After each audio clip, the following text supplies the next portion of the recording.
Chapter 1905. However, that person did not use any smoke or poison him. Instead, she walked to his bedside. Then, there was a tearing sound and the sound of cloth being torn. Chi-Su finally couldn't help but open his eyes and look at the girl standing at the bedside. At this moment, the girl's face was as pale as ever. Her clothes were torn and her naked body appeared in front of him. "Jianan, what do you want?" Chi-Su sneered. "Seduction? Unfortunately, it doesn't work on me. Your body is no different from bones to me." "Mr. Chi-Su, I'm sorry. I had no choice." Jianan's face was full of misery. "If you didn't refuse to help me, I wouldn't be forced to this extent."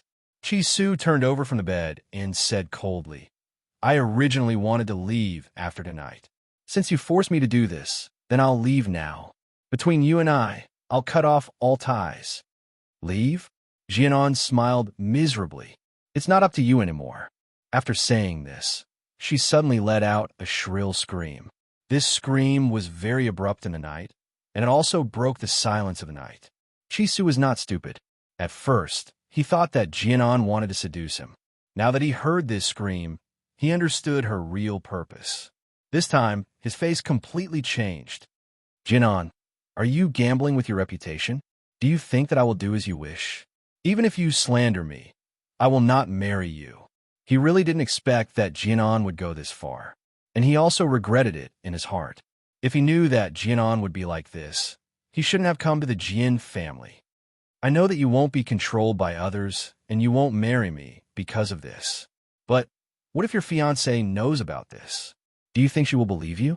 Jianan took 2 steps closer to Chi-Su. "But if you help me and pretend to marry me, I will explain to your fiancé in the future." Jianan put away the feelings of love in her heart and pressed him aggressively. "This is a deal. How about it?" She didn't want to marry Chi-Su now. She just wanted to save her mother. Chi-Su smiled sarcastically. "Do you think I'll believe you? I only know that I have to be swift and decisive. I won't give anyone a chance to pester me." "Chi-Su, why are you so cruel?" Jianan's eyes were full of pain. "It's easy for you. You just need to deal with it casually, and you can save a person's life. Even if you don't consider the fact that I've helped you, you shouldn't be so heartless. I never thought that the man I've loved for so many years would leave me in the lurch." Chi-Su smiled coldly. "Save someone who schemed against me? I'm not that kind. If that's the case, then don't blame me for being cruel." Jianan smiled bleakly and slowly closed her eyes. In her heart, she had already lost all hope for Chi-Su. If he was willing to help her now, she might explain to others that this was a misunderstanding. Now that he was heartless, don't blame me for being heartless. Suddenly, Jian opened her eyes. Her gaze was filled with determination. At this moment, a series of footsteps came from outside the door. Then, a group of people broke the door and quickly surrounded the entire room. The first to enter were Jian Bowen and Jianni. After the two of them saw the scene in the room, the former frowned and the latter's face was full of contempt. Chapter 1906. Miss Yun. At the same time, Chi-Su saw the woman in white standing by the door. His lips moved and his eyes were filled with helplessness. His expression seemed to be saying that he didn't know this would happen either. Yin Luofeng crossed her arms in front of her chest and leaned lazily against the doorsill. Her devilish eyes slanted upwards and her lips curled into a smile. Based on her understanding of Chi-Su, he would never make such a mistake. So, there was only one reason. Yin Luofeng narrowed her eyes and the smile in her eyes deepened, but it was filled with endless coldness. But she didn't intend to help Chi-Su solve this problem. If Chi-Su couldn't even solve such a small problem, how could she believe in his abilities? "It's getting late. You should solve it quickly." She stretched lazily and said calmly. What she meant was that he should solve the problem quickly so that he wouldn't disturb her rest. "Oomph." Jian Bowen snorted and his face darkened. "What's going on?" Jianan looked at Chi-Su and bit her lip. She looked humiliated. "Dad, I don't know what's going on either. I was sleeping just now, but I suddenly fainted. When I woke up, I found myself in Master Chi-Su's room. I don't know anything else." Her meaning was clear. She was sleeping soundly at first, but she was accidentally drugged by the sleeping gas. and was even kidnapped by Chi Su. As soon as they saw her messy appearance, everyone could guess what had just happened. I don't believe it. Why didn't he take advantage of others, but you? Jian Yi sneered, and her face was full of mockery. I think it's because your usual behavior isn't simple. That's why he took advantage of you. Jinan's expression changed, and her body stiffened. She had already guessed that her behavior would definitely provoke Jian Yi's humiliation. But for her mother, she did it without hesitation. Even so, she still felt very sad when she heard Jian's words. Jian, how dare someone like you covet Master Ji? Jian Yi raised her chin and said arrogantly, you should go back and look at yourself in the mirror. You look like a toad lusting after swan meat. Now that you've lost your chastity, it's even more impossible for you to marry Master Ji. Jinan's head almost sank into the dust. Anyone who saw her would sympathize with her. Jin Bowen furrowed his brows as he looked at Chi Su. His eyes were no longer as cold as they had been in the beginning. Instead, he looked like a father-in-law looking at his son-in-law. Since this has already happened, you must take responsibility for my daughter and marry her. By the way, I've heard that you're from the Qi family of Drifting Wind Country. The Qi family seems to have many spirit herb mountain ranges, and I'm not asking for much. Just give me 3 as a betrothal gift. On this continent, due to the dense spiritual energy, medicinal herbs could also be upgraded to spiritual herbs. However, the growth of spirit herbs required not only dense spiritual energy, but also a natural mountain range. Although the other mountain ranges also produce spiritual herbs, the quantity of those spiritual herbs could be counted on one hand, unlike those natural spiritual herb mountain ranges. But the Qi clan only had 5 spirit herb mountain ranges in total.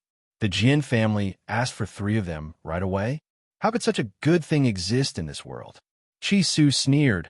A cold light flashed in his eyes. Sure enough, this group of people were jackals of the same tribe, greedy and insatiable. Chapter 1907. Do you think that a daughter of a mistress is worth the price of 3 mountains of spiritual medicine? Chi Su's handsome face was filled with disdain, and his eyes were filled with mockery. His voice was cold and emotionless, and it made Jinan's heart tremble.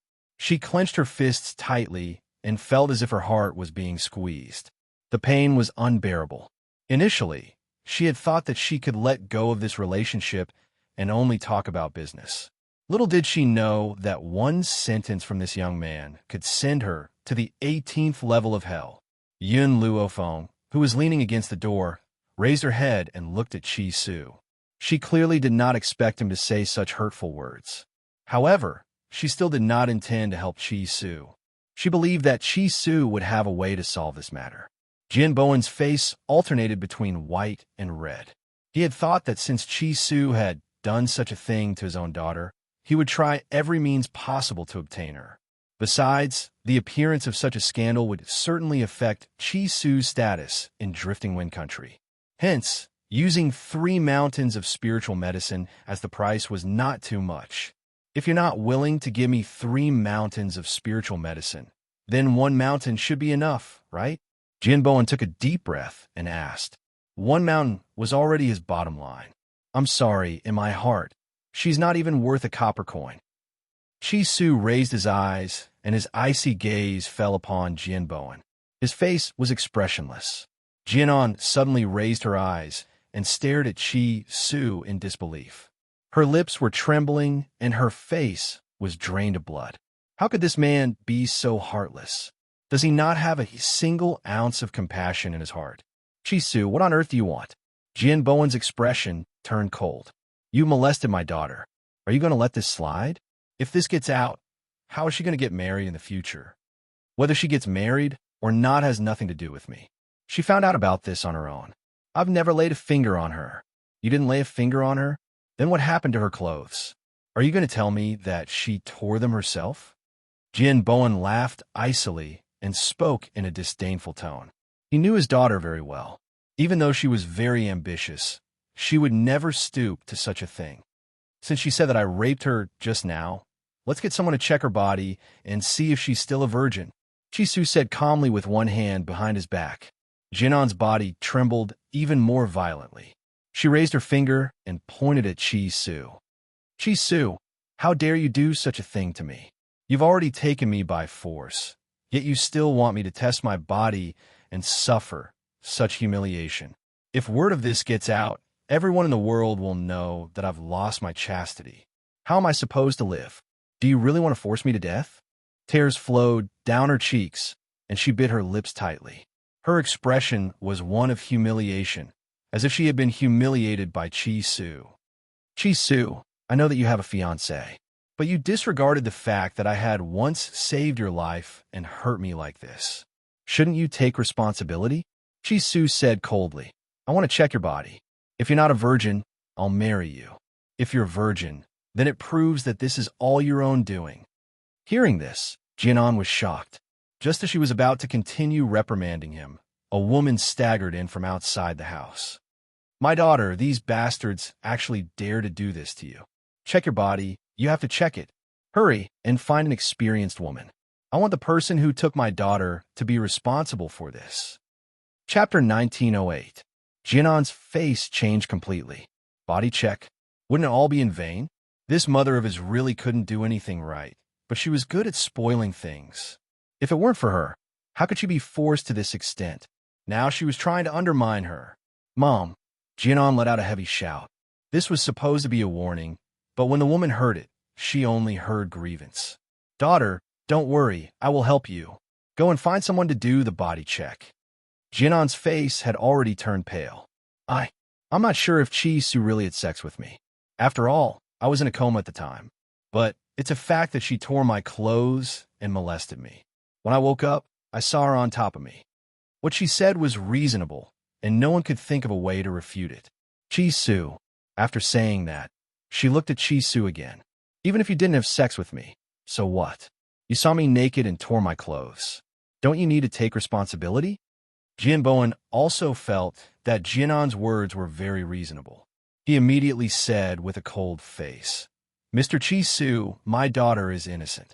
Your behavior is equivalent to destroying her innocence.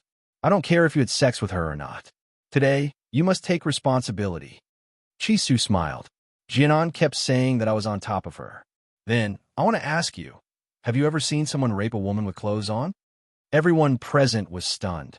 They didn't notice it just now. Yes, Qi Su was clearly wearing clothes. Why did Jianan keep saying that he wanted to have sex with her?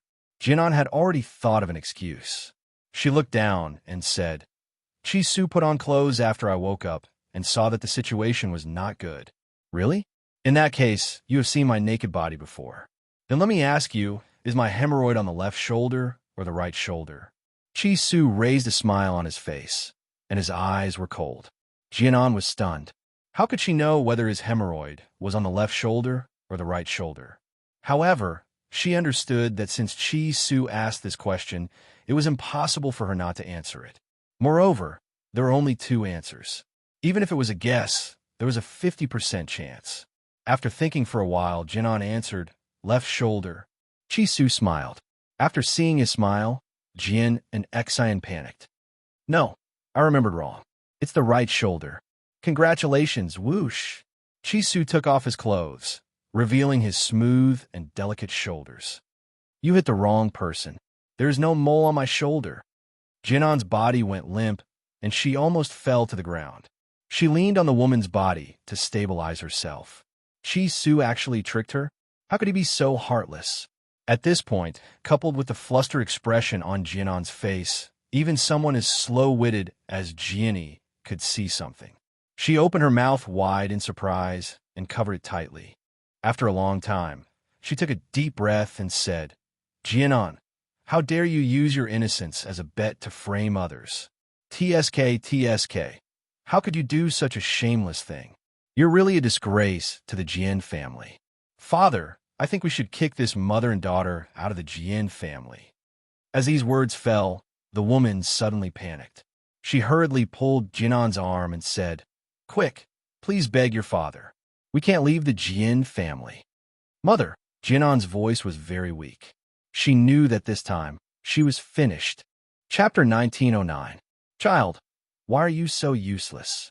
Why are you making your father worry for you? Hurry up and apologize to your father so that you don't get kicked out of the house." The woman scolded. Jian bit her lips and did not make a sound. She was tired. She was really tired. She was exhausted so that her mother could stay in the Jian family. "Now that the truth is out, you still want to force me to marry her?" Chi Su lowered his eyes and glanced at Jinan. His voice was cold and emotionless. How can such a scheming woman enter the Qi family? The dust had settled. Yun Luofeng straightened his body. Under the cold moonlight, a lazy smile appeared on his face. "Chi Su, I'm sleepy. Let's go." "Okay." Chi Su did not say another word to the Jian family and walked towards Yun Luofeng. He did not want to stay in this place anymore. "Wait." Jian Bowen's eyes flashed, and he scolded. "Chi Su, who allowed you to leave? If I say that you took advantage of an then you must have. I'm telling you, you must marry her today. Otherwise, you will not leave the Jian family." In reality, there was a reason why Jian Bowen dared to treat Chi Su this way. He had sent a servant to Drifting Wind Country and stayed there for a few years. Now, he had returned to Tianqi Country. Therefore, when he found out about Chi Su's identity, he secretly inquired about the Qi family situation from that servant. Therefore, Jian Bowen already knew that Chi Su's powerful master, Yin Yueqing, had disappeared, and the Qi family was under Chi Su's control. In his eyes, the current Chi Su was just a person with a huge amount of wealth, but not much strength. Although he had the royal family of Drifting Wind Country as his backing, didn't the Jian family also have the royal family of Tianqi Country to rely on? If he could make Chi Su marry Jian, and then all the wealth of the Qi family would be in his hands. As for Chi Su's fiancée, the fourth princess of Drifting Wind Country, he did not really care. Since she was his fiancée, no one would dare to say anything even if he did not marry her. Furthermore, he did not think that the barbaric princess of Drifting Wind Country could compare to his well-educated daughter. Chi Su stopped in his tracks and sneered. "Who do you think you are? How dare you interfere with my marriage? Besides, I've told Jinan before that I have a fiancé in Drifting Wind Nation. Wouldn't it be fine if you don't marry that fiancé?" Jian Bowen was very disapproving. He really didn't want to give up such a good son-in-law. A cold glint flashed across Chi Su's eyes. "My fiancée is the fourth princess of Drifting Wind Country. Your daughter is merely the daughter of a concubine. What right does she have to be compared to my fiancé?" He didn't want to use his status to oppress others, but unfortunately, these people were too unreasonable. He had no choice but to reveal Mu Xuexin's identity. Jianan raised her head in surprise. No wonder he didn't like her. It turned out that his fiancée was a princess. Jian Bowen frowned. "My daughter is willing to share a husband with the fourth princess. When the time comes, you can give my daughter the title of Madam Ping." Of course, the spiritual Her mountain range was indispensable as well, at least two. "Otherwise, I'll ruin your reputation. She's willing to marry, but I'm not." Chi Su had already walked to Yun Luofeng's side. He looked at the woman in front of him with an apologetic expression. "I'm sorry, Miss Yun. I've disturbed your rest." Yun Luofeng slowly put down her crossed arms. The corners of her lips curled up as she looked at Jian Bowen with a smile. A cold light shone in her pitch-black eyes. Chapter 19:10. Do you know how the Qi family of Drifting Wind Country was destroyed? Yun Luofeng curled the corners of his lips and asked in a nonchalant manner. Jian Bowen was stunned. Suddenly, he remembered what the servant had told him. Coincidentally, that servant was near the Qi family of Drifting Wind Country. Even more coincidentally, he was fortunate enough to witness the destruction of the Qi family. It was said that a woman who was as powerful as an enlightened master had appeared and assisted Chi Su in reclaiming the Qi family's position. That woman's medical skills were superb. She had even cured the terminally ill emperor of Drifting Wind Country. Could it be that this woman was the one in front of him? Jian Bowen's expression changed. If she had the power of an enlightened master, then he would not be able to do anything to Chi Su today. Chi Su, let's go. Yun Luofeng looked at Jian Bowen's pale face and knew that his words had frightened him. He did not stay any longer and slowly walked out of the Jian residence.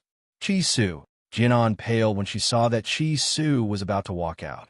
She quickly got up and chased after him. Her eyes were filled with despair. Can you really bear to leave me behind? Don't tell me. You've forgotten how I helped you back then? Even if you don't want to marry me, I'm willing to be your concubine. In reality, Jinan had never wanted to be a concubine back then. She was even more unwilling to follow in her mother's footsteps. But now, the man she had fallen in love with was Chi Su. She was willing to give up her dignity and become his concubine. More importantly, only Chi Su could take her away from the Jian residence. Chi Su paused in his steps and turned to look at Jinan. His handsome face was shrouded in coldness. Do you want to leave with me so badly? She did not know why, but when she saw the look in Chi Su's eyes, Jinan felt flustered. Go, and it will definitely leave with you. The woman quickly walked up to Jinan and said, even if you become a concubine of the Qi family, you will not be burying your identity.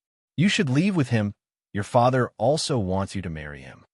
Chi Su had only asked, but the woman thought that Chi Su was asking if Jianan was willing to leave with him. She seemed to have forgotten how Jianan had schemed against Chi Su and how Chi Su had treated her. If that's the case, Chi Su smiled coldly. One of my subordinates has yet to marry, so I'll give her to my subordinate. Don't blame him for being heartless. All of this could only be blamed on Jianan for scheming against him in every possible way. He would never be soft-hearted towards such a woman. Jianan was stunned. Perhaps she did not expect that these words were said by the man she loved. How was he going to give her away like a commodity? Jian Bowen's expression also changed greatly. He glanced at Yin Luofeng as if thinking about something. After a long time, he gritted his teeth and said, go with him. Dad! Jianan screamed, her face full of disbelief. Listen to me and go with him. Chi Su had personally acted as a matchmaker for that subordinate, so he must have been highly regarded. At that time, he would instigate this subordinate to work for the Jian family. The woman comforted. Your father's words will not be wrong. Even though you're only marrying a subordinate, you're still a legal wife. Moreover, the Qi family is a big family in drifting wind country. They will not mistreat you. What broke Jianan's heart even more was the woman's words. Her eyes were red, and she staggered a few steps backwards. Chapter 1911. Mother, I've been living for you all my life. You said that women must listen to men, so you did everything according to father. I also did as you wished and became an obedient daughter. Even when father asked me to seduce Chi Su, I did it because he said that if I didn't marry Chi Su, he would take your life. For you, I risked my reputation and broke off relations with Chi Su to do such a thing. But in the end, father wants me to be given to a servant, and you still want me to listen? Jianan was heartbroken. Her entire life was a tragedy. The woman paused, and a hint of guilt flashed across her eyes. Be obedient. Your father won't harm you. Jianan sneered and closed her eyes gently. After a long time, she opened them and turned to look at Chi Su. Okay, Chi Su, I'll go with you. Miss Yin. Chi Su smiled and looked at Yin Luofeng. It seems that our trip to the kingdom of Xianxia this time was not in vain. At least our Qi family's uncle sweeper has a wife. In the future, he will sweep the floors of our Qi family even more diligently. Jianan, who was already filled with despair, immediately widened her eyes and trembled when she heard this. The person Chi Su wanted to give her to was just a sweeper? Jianan has some strength. Yin Luofeng stroked his chin. So, you should first cripple her strength to prevent her from bullying the old man. That's true. The uncle sweeper is almost 100 years old. How could he withstand Jianan's torment? So, you should indeed cripple her strength. Chi Su nodded in agreement. Jianan's face turned pale. With a boom, her mind went blank as if it had been struck by thunder. Chi Su, don't you think you've gone too far? Jian Bowen's face was ashen and the veins on his forehead bulged. He clenched his fists tightly and suppressed the anger in his heart. Chi Su's expression did not change in the face of Jian Bowen's anger, as if he did not see it. Yin Luofeng stretched lazily. Chi Su, I'm tired. Then let's go now. Chi Su's voice was filled with respect. Then, He grabbed Jinan's lapel and dragged her out of the door like a mop. Stop! Jian Bowen was just about to get angry when he saw the woman in white slowly stop under the moonlight. Her back was facing the crowd, and her arrogant voice gradually sounded in the cold night. If anyone dares to take a step forward, I'll break their legs. This sentence caused Jian Bowen's feet to stop. He subconsciously stopped and watched as Yun Luofeng left. However, his heart was filled with regret. He had really suffered a double loss. If he had not wanted to marry Jianan to Qi Su, maybe he could have found someone to exchange his daughter for a fortune. Patriarch, are you all right? The woman stood weakly at the side. She wasn't too sad about her daughter's departure. In her heart, the most important thing was her man. As long as Jian Bowen was safe and sound, she would be satisfied. Look at what kind of good daughter you've raised. Jian Bowen slapped the woman's face and left with a flick of his sleeve. The woman stood behind him. Her eyes were full of guilt. It was all her fault for not teaching her daughter well. That was why the patriarch was so angry. The second prince's residence. The girl leaned on the soft couch with a pale face. Her expression was painful and her eyes were tightly shut. Chapter 19:12. Second brother Qi sat next to her, his eyes filled with remorse. Ruler, I didn't take good care of you. If your sister were to find out, she would blame me. Hearing this, Xianxia slowly opened her tired eyes and a weak smile appeared on her pale face. Brother-in-law, it's not your fault. If it wasn't for my sister's last words, I would have been given to the third prince as a concubine by my father. But your illness, compared to my illness, I'm more afraid of being the third prince's concubine. Brother-in-law, did you know that the third prince is very cruel? I even heard that he tortured one of his concubines to death. As she spoke, the young girl began to sob. How could those people be so cruel? They actually wanted to give me to the third prince. In reality, her sister, who used to be the second prince's concubine, had also been given to the second prince by those so-called relatives. Fortunately, the second prince had fallen in love with her sister at first sight and had gone against everyone's wishes to marry her. He treated her like a treasure. When her sister was still alive, the Lin family had treated her very well. Unfortunately, once her sister had passed away, they wanted to give her away. So, her sister had left those last words because she was worried about her young daughter and wanted to find an excuse to get her out. Her sister also believed that the second prince would protect her for the rest of her life for her sake. Rest well. I won't let you go into the world. You can stay in my residence for the next few days. Xianxia wanted to say something, but the man sitting by the bed had already stood up. His exhausted, handsome face was now filled with determination.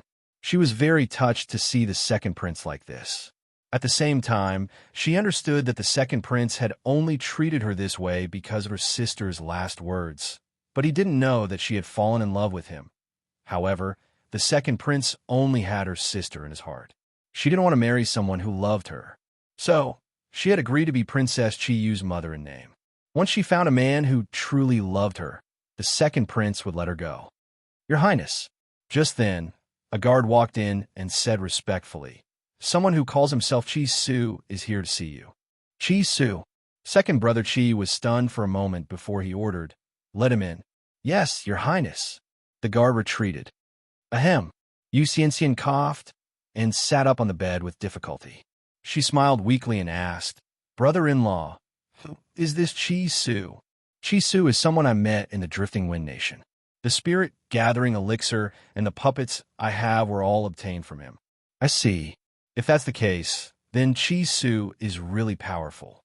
Of course, second brother Qi laughed. If it wasn't for the fact that Qi Su already has a fiancé, I really wanted to be your matchmaker. What a pity. Xianxia smiled and didn't say anything. In this lifetime, after seeing a man like her brother-in-law, it was really hard for her to fall in love with anyone else. Even if her brother-in-law could never forget her sister, she was willing to stay by his side as a sister. That was enough. At this moment, under the guidance of the guards, a man and a woman walked towards them. The youth was incomparably handsome, and his every movement was filled with nobility.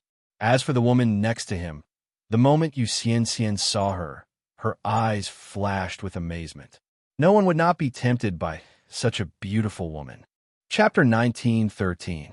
But she didn't know why, but this woman's face gave her a sense of familiarity. She seemed to have seen her somewhere before. Xianxia frowned and fell in a deep thought. "Greetings, Your Highness." Chi Su cupped his fists and said loudly. Yin Luofeng stood with her hands behind her back. Her hair flowed like a waterfall in the wind. Her dark eyes were deep, and her figure was proud and aloof. "Young Master Qi, you've come from afar, but I'm not in the mood to welcome you. Please don't blame me." Second brother Qi smiled. When he lowered his head, he saw Xianxian's thoughtful face. "Ruo, what are you thinking about?" Xianxian tilted her head. "I think this sister looks familiar. I think I've seen her somewhere before." Her unintentional words made Yin Luofeng's eyes narrow. His deep gaze landed on Xianxian's face. Familiar? Could it be Yin Yueqing? Chi Su thought of this too and immediately became excited. "Miss, have you seen my master before?" Second brother Chi knew Chi Su a little and had heard of Yin Yueqing's name. When he heard this, he looked at Xianxian in shock. "Ah, I remember now." Xianxian called out excitedly. "It's Benefactor. She looks very much like Benefactor." "Benefactor? Do you know what your benefactor's name is?" Chi Su's breathing quickened as he asked nervously. "A year ago, when my sister was still alive, my sister and I were being chased. It was our benefactor who descended from the sky and saved us. She said that she was friends with my mother, so she saved us. Half a year ago, I also saw her at my sister's funeral. She only took a quick glance at us and left. Their mother passed away early. They didn't know that their mother had such a friend. However, they didn't suspect their benefactor at all. You and your sister were being hunted?" Second brother Chi's breathing quickened. He instinctively grabbed Xianxian's hand and asked, "Brother-in-law, you're hurting me." Xianxian frowned. A helpless expression appeared on her weak face. "My sister didn't let me say it." Qi Lauer's face flashed with embarrassment. He let go of his hand and said, "Sorry, I didn't mean to." At this moment, Chi Su was overwhelmed with emotions. He could not help but cry. "Master, it's Master. She's still alive. I knew it. Master must be alive. But why is Master still alive but not coming to see me?" Chi Su really could not understand this problem, so he simply stopped thinking about it. Nothing was more important than the fact that his master was still alive. Yin Luofeng's eyes flashed. If Yin Yueqing was still alive, would she be Bai Ling? According to what Chi Su had said, Yin Yueqing had lost her memory. If she was really Bai Ling and had recalled everything, she would be in agony when she found out that Yin Yang was dead. After all, to her, if Yin Xiao was no longer around, then her life would become meaningless. "Big sister, who are you to benefactor?" Xianxian looked at Yin Luofeng, her big bright eyes shining with naivety. Although her complexion was very weak, it could not conceal her once lively aura. Yin Luofeng thought for a moment. "She could be my mother." "Really?" Xianxian's eyes brightened and she smiled. "Big sister, if you meet Benefactor in the future, thank him on my behalf. I'm afraid I won't be able to speak to him personally." "Xianxian, don't say such silly things. You'll be fine." Second brother Qi frowned and chided her. Chapter 19:14. He couldn't hide the deep worry in his eyes. "Brother-in-law, I know my body. I can't make it. Furthermore, my sister is my only family member. Wouldn't it be better to reunite with her and her sister when I reach the underworld?" Xianxian lowered her eyes and smiled softly. She wasn't lying. She was speaking from the bottom of her heart. The only thing she couldn't let go of was this brother-in-law and her young niece. Just as second brother Chi's heart was filled with worry, a heavenly voice fell into his ears, causing his body to suddenly stiffen. "I can save her. I can save her." These four simple words made second brother Chi's heart beat faster. He took a deep breath and suppressed the emotions in his heart. He raised his head and looked at Yin Luofeng. "What are your conditions?" At first, he thought that Yin Luofeng was Chi Su's woman. Only later did he realize that he was wrong. She had destroyed the Chi family, and she was even the owner of the Elixir Gathering Hall. Then how could she be willing to become Chi Su's woman? He couldn't believe that such a powerful woman didn't have an ulterior motive. I want the entire Fengyun continent. Yun Luofeng narrowed her eyes, and her lips curled into a smile as she said calmly. Second brother Qi sneered. The Fengyun continent is so big. Do you think you can have it just because you want it? As long as I want it, I will definitely have it. Yin Luofeng looked very confident. So, my first step is the state of Xianxia. Second brother Qi was a little surprised. This woman's appetite was really big. She wanted to swallow the state of Xianxia. More importantly, he was just a prince. What ability did he have to give the state of Xianxia to her? Miss Yin, I'm afraid you found the wrong person. I can't give you the state of Xianxia. No, you can. Yin Luofeng smiled lightly. As long as you can ascend the throne, you can give it to me. Second brother Qi fell silent. You mean you want me to listen to your orders? Become your puppet? He pondered for a moment before looking at Yin Luofeng. Yin Luofeng smiled. I already have enough puppets by my side. What's the use of one more? Don't worry, I only want you to listen to me, but not be a puppet. I can guarantee you this. You can think about it carefully. If you agree to this condition of mine, I'll help you deal with them and help you ascend the throne. It had to be said that Yin Luofeng's words were indeed very tempting. The competition for the throne was too great. It would be very difficult for him to ascend to this position alone. Furthermore, Xianxia was on the verge of collapsing. All right, I promise you. After thinking for a moment, he raised his head and looked at Yin Luofeng. Brother-in-law, you Xianxia shouted in surprise. She bit her lips and said, I don't deserve this. Second brother Qi's expression softened. Don't talk nonsense. I promised your sister that I would protect you for life. How could I let anything happen to you? As long as there is a chance, I will not give it up. After he finished speaking, second brother Qi looked at Yin Luofeng and asked, if you can cure Xianxia, I'll agree to your condition. However, I still want to ask you something. There are so many princes in the state of Xianxia. Why did you choose me? Because there are so many princes in the state of Xianxia. You are the only one who will not go against morality. Before coming to the state of Xianxia, Yin Luofeng had asked Qi Su to investigate these princes. This was also the reason why he chose second brother Qi. Chapter 19:15. The person she wanted to subdue definitely couldn't be a heartless person. Second brother Qi was loyal to his wife. Even after her death, he followed his wife's will and took care of her sister. This was the kind of man she wanted to be with. Miss Yun, if you want to conquer the Wind Cloud continent, you have a chance. Chance? Yin Luofeng narrowed her eyes. What chance? 3 months later, there will be a 4-nation competition. At that time, one person will be chosen to be the ruler of the 4 nations. Hearing this, Yin Luofeng's heart suddenly jumped. Yin Xiao would definitely go to the 4-nation competition. If she went with the people from the nation of Tianqi, she might be able to meet Yin Xiao.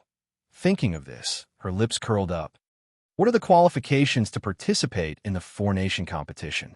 The princes of the 4 nations will have a chance to go. You just need to follow me then. All right, inform me then. I will come immediately. Yin Luofeng stroked her chin. She had a premonition that she would definitely meet Yin Xiao in the 4-nation competition. Miss Yin, I want to go too. Qi Su became excited. Master will definitely be interested in this kind of place. If she is alive, she will definitely go to the 4-nation competition. At the thought of being able to see his master, he became excited. Second brother Qi smiled. Miss Yun, when will you treat Xianxia? Yun Luofeng was silent for a while. Tomorrow. Before the treatment, we still need to make some preparations. All right, if you need any spiritual medicine, just tell me. I will definitely go and get it. As long as he could treat you Xianxia, he was willing to go bankrupt. Yin Luofeng did not stand on ceremony. After all, she would not use her own spiritual medicine to treat others. Therefore, she wrote down a lot of things and handed them to Qi Lauer, asking him to prepare them. Second brother Qi left. Yin Luofeng and Qi Su also left. Only Yu Xianxia was left in the room. Yu Xianxia knew from the start that the second prince did this for her because of her sister. However, she did not feel sad because of this. Instead, she felt glad. If brother-in-law was not such a sentimental person, why would she be attracted to him? Furthermore, she did not want brother-in-law to forget her sister. Sister, if I can survive this, I will definitely take care of Chiyu for the rest of her life and watch her grow up. I will protect the second prince's residence for you. I will not let anyone have the chance to bully you or even if it ruined his entire life. Yu Xianxian's illness was caused by a chronic poison. The poison was complicated and normal doctors couldn't tell what it was, which was why no one could cure her. If you wanted to detoxify the poison, it would take a few days. When the second prince heard that Yu Xianxian was poisoned, he was furious and ordered his men to investigate the matter. However, she didn't tell Yu Xianxian about it. She did it behind her back. Fortunately, with Yin Luofeng's treatment, Yu Xianxian's poison was under control, and her body was no longer as weak as before. During this period of time, the Jin family did not find trouble with Yin Luofeng. As for Jianan, no matter how much she resisted, she was still crippled and sent back to the Qi family. Regarding this, Jian Bowen was shocked by Yin Luofeng's strength. He did not even dare to say a word. He only hoped that he would not be implicated. After all, he was only a god. Yin Luofeng could even defeat a god. Killing him would be as easy as waving his hand. Chapter 1916. Second Prince's Residence. Yu Xianxian leaned back on the bed. Her delicate face was filled with a smile. Compared to before, her complexion was much better. Today is the last acupuncture. This time, I will expel all the remaining poison from your body. Yin Luofeng put away the needles and glanced indifferently at the young girl on the bed as he spoke slowly. Yu Xianxian smiled faintly. I really have to thank you this time. If not for you, my body would not have lasted more than a few months. There is no need to thank me. This is my deal with the second prince. Yin Luofeng had cured her and helped the second prince ascend to the throne. As for him, she had made use of him. Xianxian, you are finally fine. Second brother, Qi relaxed. This way, I could be worthy of your dead sister. Yu Xianxian's eyes dimmed. However, when she saw second brother Qi's joyful expression, her lips curled up slightly. Brother-in-law, I promised my sister that I would look for you for the rest of her life. Now, I will fulfill my promise and take care of her. Second brother Qi's eyes were filled with excitement. Then, he turned his head to look at Yin Luofeng. Miss Yin, I know that you saved Xianxian because you wanted me to join your faction. However, I still have to thank you. If not for you, at this point, this man, who was already in his 30s, could no longer speak. His voice was choked with emotion. For this favor, he was even willing to become Yin Luofeng's subordinate. Qiling, I will get the spirit-gathering medicinal hall to provide you with sufficient spirit-gathering medicinal liquid. Furthermore, I will let you choose the puppets. Are you confident of obtaining first place in the four-nation youth competition? Yin Luofeng raised his eyebrows. His domineering tone was exceptionally clear in the quiet room. Qiling's heart skipped a beat. If Yin Luofeng provided him with an unlimited amount of spirit-gathering medicinal liquid, it would not be difficult for him to obtain victory in the four-nation youth competition. Give me time. As long as I have enough time, I can train an invincible team. Good. Yin Luofeng raised his eyebrows. Other than the spirit-gathering elixir, I also have a foundation elixir. This elixir is suitable for those who have just started cultivating. At that time, you can choose some young geniuses and start training them from a young age. These geniuses will become the overlords of the Wind and Cloud continent in the future. Back in the Roaring Dragon continent, under the surveillance of the royal family, Yin Luofeng had recruited a group of people who were considered to be trash. Unfortunately, after her training, these good-for-nothings broke through and became geniuses in a short period of time. In their transformation, the foundation-building liquid was an indispensable existence. If these people were originally geniuses, how terrifying would their changes be? Hence, Yin Luofeng was not boasting. One day, those geniuses would become the overlords of the Wind and Cloud continent. Qiling's heart skipped a beat, and his eyes lit up. Hearing Yin Luofeng's words, he knew that the effects of the Foundation Establishment medicinal liquid were even more formidable. Miss Yin, leave the task of recruiting geniuses to me. As for naming the legions that these geniuses belong to, I'll leave that to you. Yin Luofeng was silent for a moment. She looked up at the sky, and her lips curled into a faint smile. Let's call it the Wind-Piercing Army. Wind-Piercing Legion? Qi Ling felt that this name was very strange. However, he did not ask about it. Instead, he laughed and said, good. In the future, that team will be called Wind-Piercing Legion. Elder sister, Xianxia sat up on the bed with an innocent smile on her face. There's still some time before the four-nation youth competition. Now that my body has recovered, how about I take care of elder sister during this period of time? Chapter 1917. Yun Luofeng glanced at Xianxia. Perhaps she wanted to get more information about Yun Yueqing from the girl, so she nodded. Okay. Xianxia smiled. Her smile was innocent, and her big, bright eyes were filled with joy. Sister. Xianxia slowly got off the bed and walked to Yun Luofeng's side. She hooked her arm around Yun Luofeng's elbow and said with a smile, I know a restaurant that serves pretty good food. This time, I'll be the host, and I'll take you to have a taste. Xianxia, your body. Qi Ling looked at Xianxia worriedly. Ever since her body had gradually recovered, Xianxia was no longer the sickly beauty that she used to be. Her smile was very bright and charming, and she looked very charming.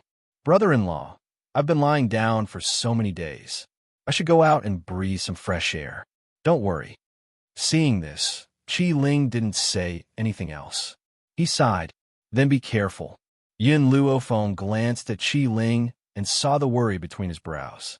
He calmly raised the corners of his lips. She's right.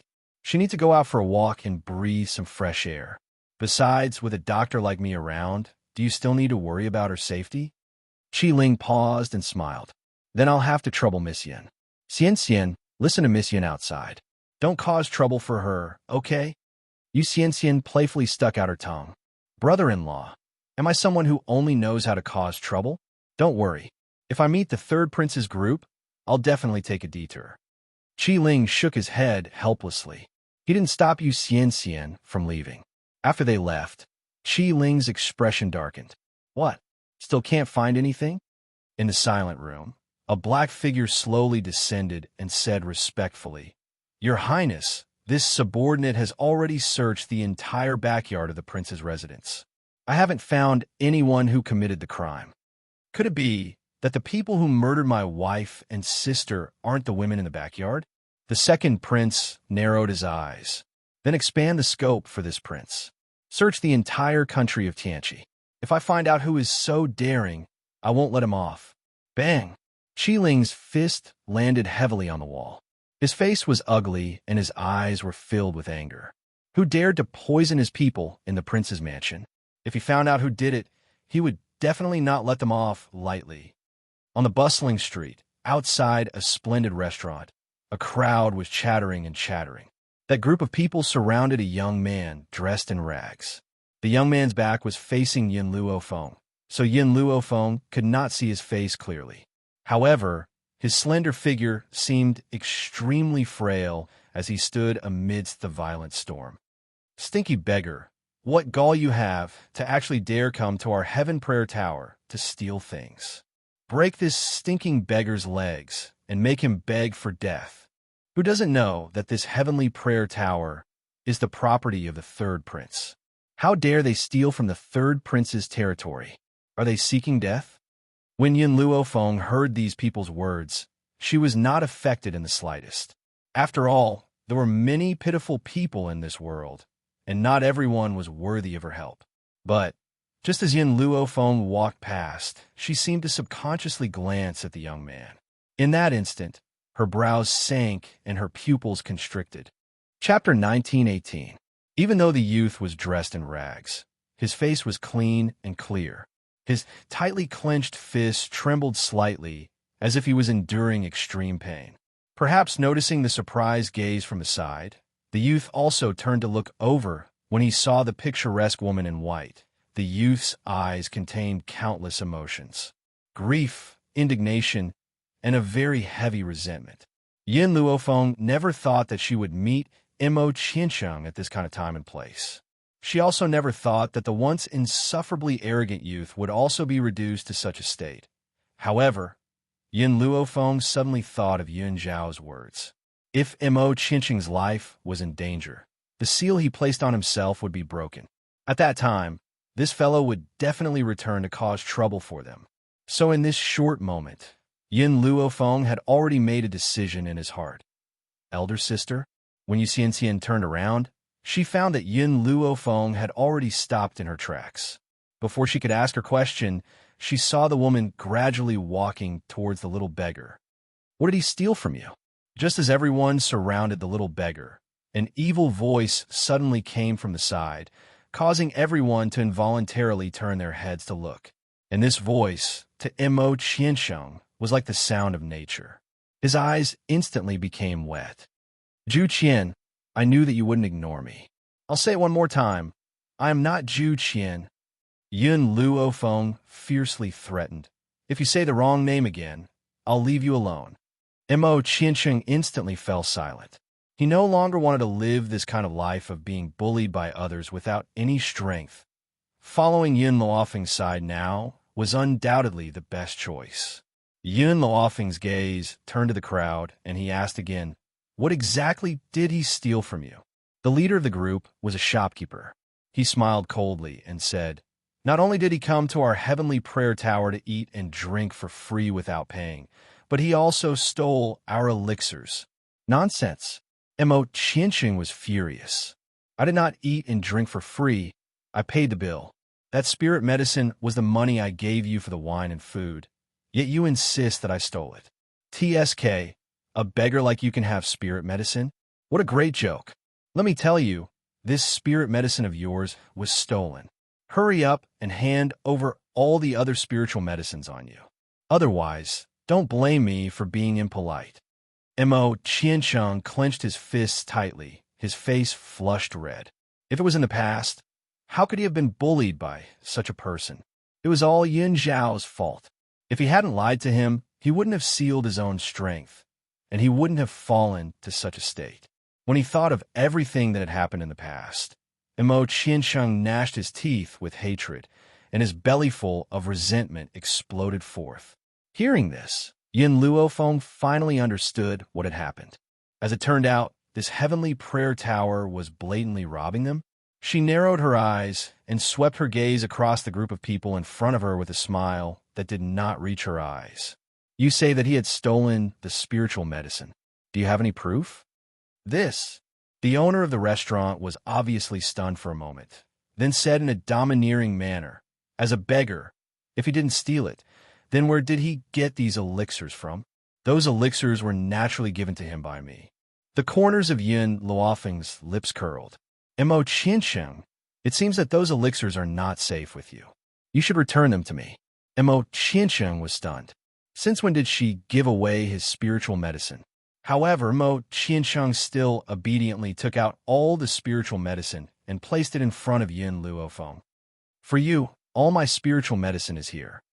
Chapter 1919. That's right. Yin Luofeng narrowed his eyes and unceremoniously took all the spirit herbs. You're returning them to their rightful owners. Xianxia stood next to Yin Luofeng, blinking her big eyes. She looked at the girl's smiling face and felt that she was no different from the shopkeeper of the begging heaven brothel. She seemed to be taking advantage of the situation. The shopkeeper of the begging heaven brothel had long been staring at the spirit herbs in Yun Luofeng's hands. He swallowed hard and shouted, so you two are accomplices. Men, arrest these two people who dared to steal our heaven-begging abode's spirit medicine.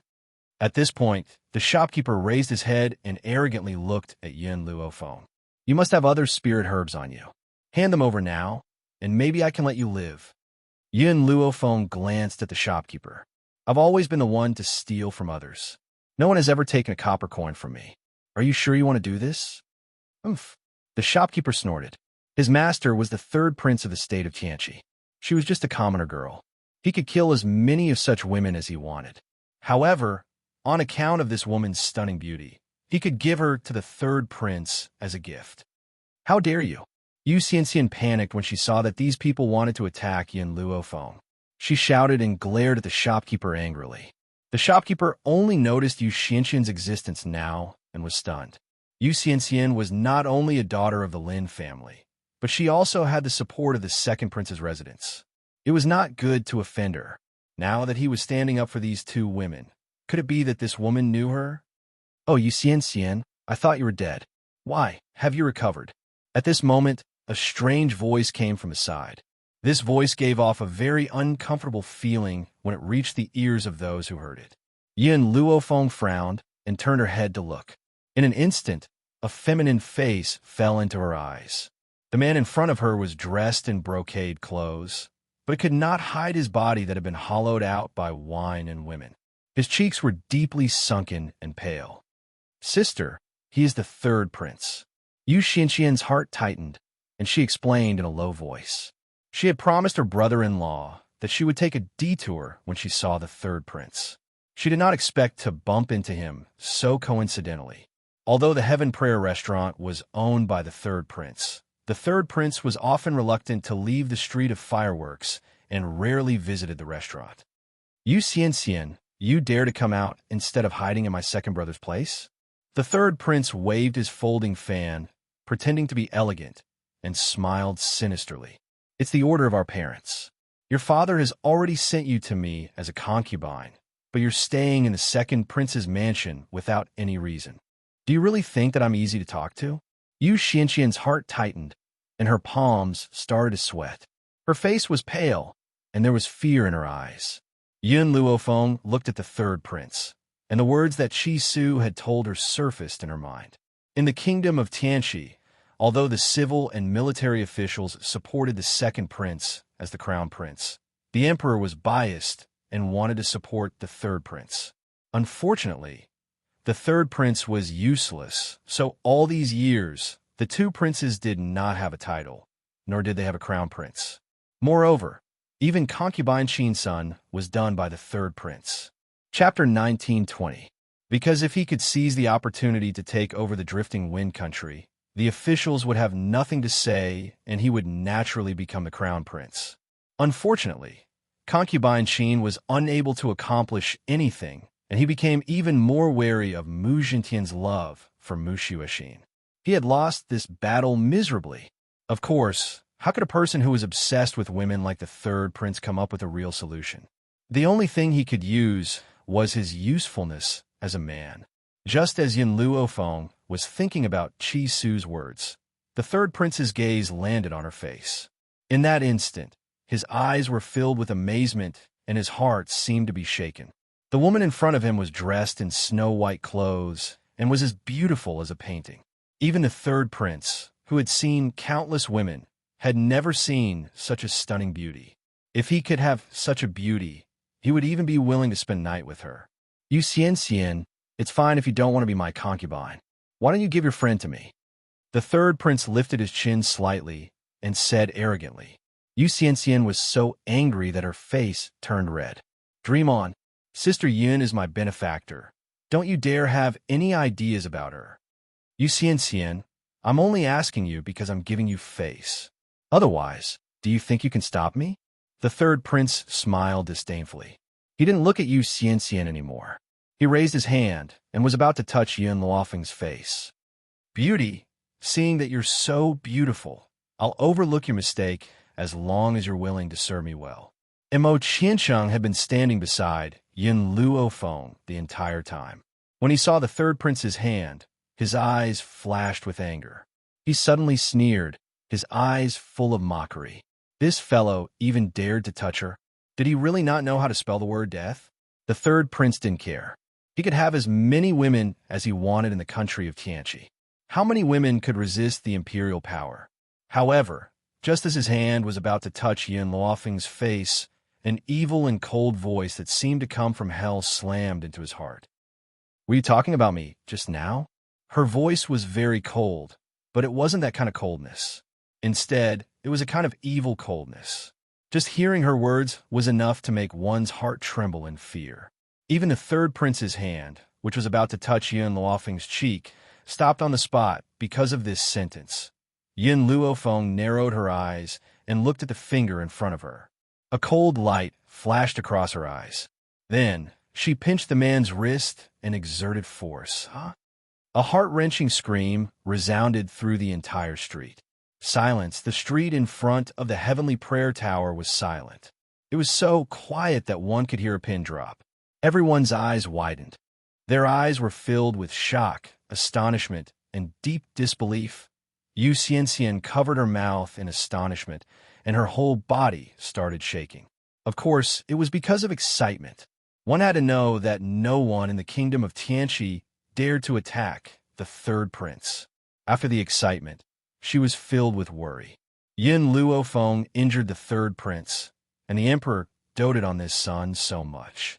He would definitely cause trouble for Yin Luofeng. No, she had to hurry back to discuss this matter with her brother-in-law and find out how to salvage the situation. Mo Qianqing's face was calm, and there was a cold smile on his face. The third prince of the kingdom of Tianqi was really tired of living for daring to attack this woman. Sister, Xianxia tilted her head and tugged at Yin Luofeng's sleeve worriedly. Follow me back to the second prince's residence. The third prince will definitely take revenge on you. Chapter 1921. Yin Luofeng didn't seem to hear Xianxia. She turned to look at Mo Qianqing. Why are you here? Mo Qianqing's face was full of resentment. It's that bastard Ji Jiotian's fault. I listened to you guys and went to find Ji Jiotian.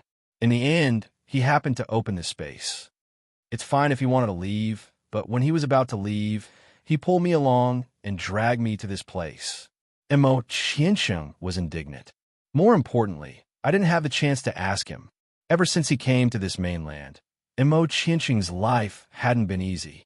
Plus, his powers were sealed, so he basically fled all the way here.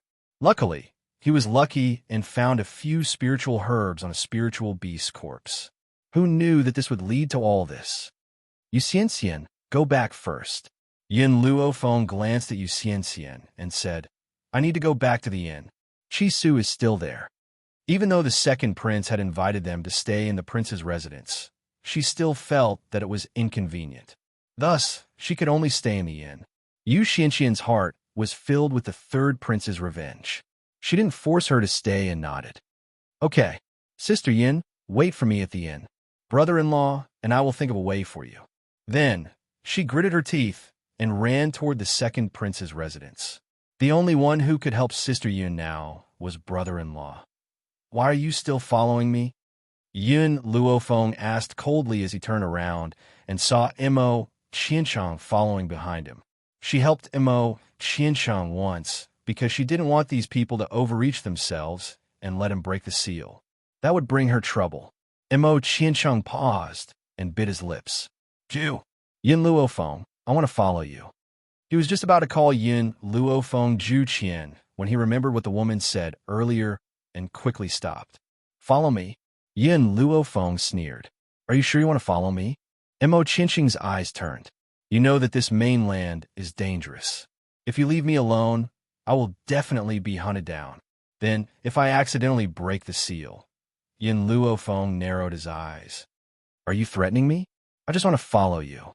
It wasn't easy for that damned Xianxia to not be by her side. So how could he possibly let go of such a good opportunity? If you want to follow me, it's not impossible. The corners of Yin Luofeng's lips curled up slightly, forming an evil smile. It just so happens that I'm lacking a servant. If you can sweep the floor, do the laundry, cook, and clean the toilet, then you can stay. Mo Qianqing was stunned. Sweeping the floor, washing clothes, and cooking was fine, but cleaning the toilet? Could she tell him where the toilet was? Do you still remember the illusion Ju Qian left behind? I have already rebuilt it. My people are all cultivating in the illusion. From now on, the task of cleaning the illusion will be handed over to you. This way, my subordinates can focus on cultivating. The corners of Mo Qianqing's mouth twitched a few times, but he also understood that this was the only way for him to stay by her side. He took a deep breath and said, Okay, I'll do it. In any case, he no longer wanted to live this kind of life as a fugitive. It was safer to hide by her side. In reality, Yin Luofeng had her considerations for keeping Mo Qianqing. After thinking for a long time, she still felt that keeping this ticking time bomb by her side was the safest. Everything else was just a punishment for him. Chapter 1922. At the inn. Yin Luofeng had just walked into Qi Su's room when she saw a subordinate of the Qi family walk out. She turned to look at the subordinate, then looked at Qi Su. Qi Su, how much of the elixir does the elixir gathering hall have left? Qi Su was startled. I think there are more than 1,000 bottles. Okay, the elixir gathering hall will temporarily stop selling the elixir. I want you to wholeheartedly provide the second prince's army with the elixir. Yin Luofeng's voice was very serious, making Qi Su's heart suddenly tense. What happened? Actually, it's nothing much. I just crippled the third prince. Yin Luofeng rubbed his nose and replied in a light and breezy manner. Qi Su's mouth twitched a few times. His heart was suddenly shaken. She crippled the third prince? And she said it was nothing? His master's personality was really similar to his master's, his former master. No matter how strong the enemy he faced, was still calm and indifferent. It was as if he could block the sky with his hands, even if it collapsed. Okay, I will now prepare more elixir for the second prince. Qi Su took a deep breath. Her expression was rather helpless. Also, Yin Luofeng pointed at the youth behind him. This guy will follow you for now. Just let him sleep on the ground. Only then did Qi Su see the silver-haired youth behind Yin Luofeng. The youth was very handsome and green. Even his ragged clothes could not conceal his entire temperament. He is... Qi Su looked at Yin Luofeng curiously, as if he wanted to ask about this youth's background. Unexpectedly, before he could finish, he was interrupted by the youth's plaintive voice. I don't want to sleep in the same room with a man. Yin Luofeng, I want to sleep with you. Even if he slept outside her door, as long as he was close to her, that would be enough. Yin Luofeng narrowed his eyes dangerously and smiled wickedly. Do you think you have a choice? The youth was immediately silenced. His eyes were full of pity as he stared at Yin Luofeng like a resentful wife. Qi Su could see that there was something fishy about the two of them. In particular, the way the youth looked at Yin Luofeng was like a resentful wife who had been abandoned by an unscrupulous husband.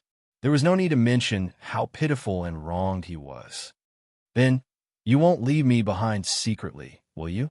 The youth asked weakly, who asked him to have no power now. If this was in the past, he would not be afraid of being abandoned. At worst, he would just chase Yin Luofeng wherever he went. Leave you behind? Let you be bullied and humiliated by the powerhouses of the wind and cloud continent until you finally broke the seal yourself? I'm not that stupid. Yin Luofeng coldly smiled. Qi Su, I'll leave the task of watching him to you. If he dares to make any strange movements, immediately come and tell me. Yin Luofeng walked slowly toward Mo Xianxia. As he lowered his eyes, the killing intent in them gradually surged. Mo Xianxia, I know I can't kill you now. However, if you want to touch Xianxia again, even if I have to risk my life and use everything I have, I will make sure that both of us suffer. She did not believe Mo Xianxia. He had never believed it. When this youth had appeared, he had wanted to kill her and Ji Jiuqian. If she had not impersonated Zhu Qian, she would have already died in his hands. It was also because she had impersonated Zhu Qian that Mo Xianxiang had developed enmity towards Yun Xiao and wanted to kill Yun Xiao. That was why Yin Luofeng had allowed Qi Su to stay close to him. Mo Qianxiang's body trembled. Chapter 1923. Of course, it wasn't because he was afraid. It was because Yin Luofeng's words had hurt his heart. Zhu Qian was the person he didn't want to hurt the most in the past. Hence, at the last moment, he regretted it and was trapped in an illusion by Zhu Qian. Even when he first attacked Yin Luofeng and Ji Jiuqian, it wasn't because of hatred, but because of resentment. He resented Zhu Qian for so many years, and he resented Zhu Qian even more for not coming to see him for so many years.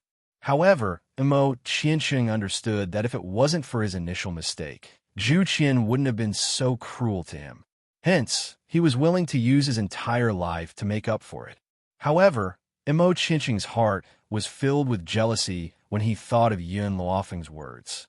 He was jealous of Yun Xiao for being able to make her give her heart and treat him so well. At this moment, a commotion came from outside. Yin Luofeng frowned slightly and looked at Xianxia. He said in a low voice, "You wait here. Chisu, follow me out to take a look." Chisu nodded and followed Yin Luofeng out. A group of soldiers rushed in from downstairs of the inn and surrounded the entire inn. The leader of the soldiers was dressed in armor and looked majestic. "We are here to arrest the criminal who injured the third prince. Unrelated people, leave immediately." As soon as he said this, the people who were originally standing in the inn fled in unison. It was also at this moment that the leader of the soldiers saw a woman dressed in white in the corridor of the second floor. "It's this woman. She injured the third prince." The manager of the Begging Heaven brothel walked out from among the soldiers and immediately pointed at Yin Luofeng as he shouted, "Men, take this woman down." The leader of the soldiers waved his hand and shouted loudly. In an instant, the soldiers pulled out their weapons at the same time and quickly surrounded Yin Luofeng and Chi Su in the corridor of the second floor. Yin Luofeng glanced at the soldiers who were rushing over, and his cold voice quickly reached everyone's ears. "I was indeed the one who crippled the third prince, because he deserved to be crippled." The leader of the soldiers nearly exploded in anger. He sneered and looked at the woman in the snow-white dress mockingly, his eyes full of mockery. This woman dared to be so arrogant in their kingdom of Xianxia. Did she really not know what courting death was? Seeing the soldiers rush up to the second floor, the people hiding in the private rooms also opened a gap and watched the situation outside. In an instant, Yin Luofeng's body was engulfed in red flames.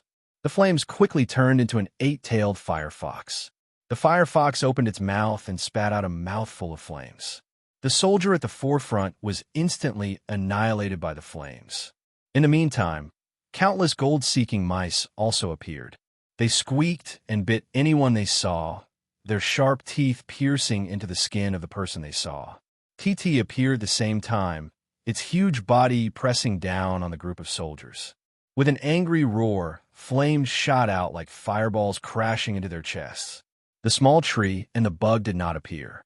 To them, a battle of this level was not worthy of them taking part. Little Mo had always been lazy. From the time he followed Yin Luofeng until today, he rarely fought on the battlefield. But he still appeared, sitting on the banister of the stairs, watching the play. Not to mention the others, even Chi Su was stunned. He had followed Yin Luofeng for a few months, but this was the first time he had seen these spirit beasts. Moreover, each of these spirit beasts was very powerful. The leader of the soldiers was shocked, and a layer of cold sweat dripped down his forehead. He gritted his teeth and said, "Stupid girl, this is the kingdom of Xianxia. His Majesty will not let you off for hurting the third prince in the kingdom of Xianxia. Let's retreat." Chapter 1924. "You want to leave?" Seeing that the soldier was about to leave, Yin Luofeng's lips curled into a faint smile. "Do you think my place is a place where you can come and go as you please?" Boom! A powerful pressure pressed down on him. The soldier's legs trembled, and he knelt on the ground. He was drenched in sweat, and his face was pale. "What do you want?" "Kowtow and admit my mistake. A soldier can be killed, but not humiliated." The leader of the soldiers straightened his neck and said with a red face, "Is that so? If that's the case, then I'll kill you." Yin Luofeng quickly pulled out his long sword and threw it towards the leader of the soldiers. The soldier was so scared that he wet his pants. He hurriedly kowtowed. "Heroine, I was wrong. Please let me go." What was dignity worth in order to live? Nothing was more important than living. The sword suddenly stopped. The sharp tip of the sword was only a millimeter away from his neck. If he had kowtowed a little later, blood would have spilled on the spot. Even so, the soldier was still so scared that his face turned pale. He felt that death was so close to him that he found it difficult to breathe. "Speak. Who sent you here?" Yin Luofeng looked up. "The third prince's subordinates should not be as weak as you. Don't look at how useless the third prince was. In reality, the emperor loved him so much that he would definitely send elites to protect him. And this group of people were just some ordinary soldiers. Their strength was extremely weak. It's the second daughter of the Jian family. She came to complain that you injured the third prince. We came here on our own to curry favor with the third prince, the second daughter of the Jian family, Jianni. Yun Luofeng narrowed his eyes. It seemed that the Jian family was also outside the Begging Heaven Pavilion just now, and at that time, he only noticed Emo Qiansheng. He didn't see anyone else. Thinking of this, Yun Luofeng's eyes swept across the crowd and saw Jianni. Her face was pale with fright, and her body trembled slightly. Even if this group of soldiers was weak, he didn't think that Yun Luofeng would have the guts to threaten these soldiers and say her name. The funny thing was, he had forgotten that since Yun Luofeng dared to beat up the third prince, what else wouldn't she do? The brain was indeed a good thing, but not everyone had it.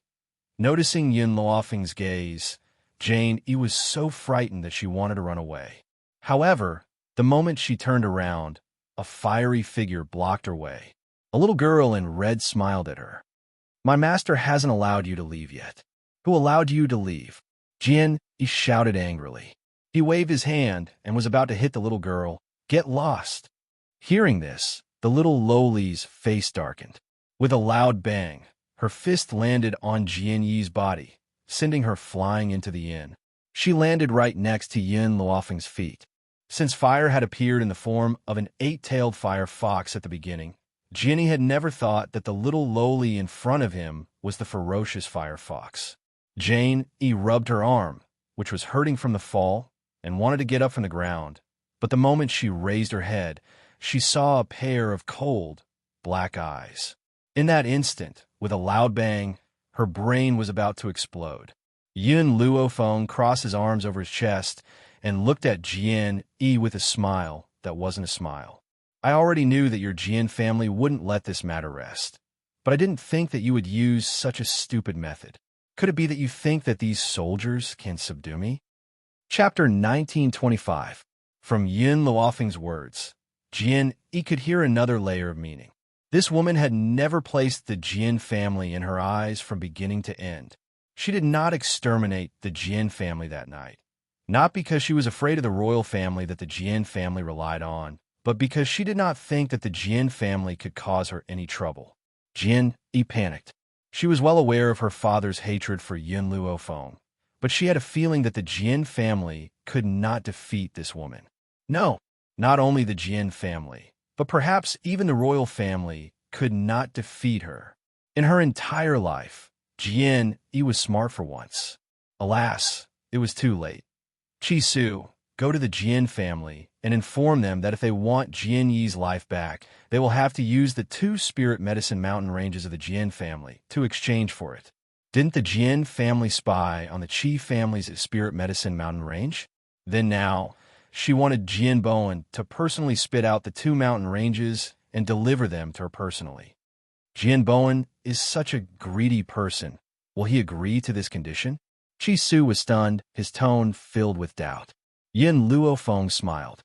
He will agree because he only has one daughter, Jian who is of some value. Although Jian had a big chest, she was very beautiful. In addition, of the 3 daughters of the Jian family, one was dead and one was crippled. Only Jian was still alive. If Jian Bowen wanted to use this daughter to exchange for greater benefits, then he would definitely be willing to give up 2 spirit medicine mountain ranges. Fire, you and the rats guard Jian don't let her escape. After giving these instructions, Yun Luofeng let Cha-Cha return to the divine grimoire space first, then return to his room. At this time, she still did not know that a storm had been stirred up in the court of the state of Tianqi, the throne room. Qi sat on the dragon throne, his face solemn and his eyes cold. "Second brother, where is the woman who injured third brother? Hand her over immediately." Qiling's expression did not change. "Father, this is third brother's fault. If he did not want to molest Miss Yun, she would not have retaliated." "Impudent!" Qi shouted angrily. "Third brother is a prince. What wrong did he do? In our opinion, it's all because that woman doesn't have self-respect. A fly doesn't bite a seamless egg. If it wasn't for her lack of self-respect, how could Lao San possibly target her?" In Chibahi's eyes, when a man took a fancy to a woman, it was because that woman was unbearably slutty. Otherwise, Why would the third prince not take advantage of others, but instead set his eyes on her? Wasn't she the one who seduced the third prince? All the civil and military officials shook their heads and sighed, their faces filled with disappointment. Although His Majesty had not been wise in the past, he had not been so muddle-headed and tyrannical.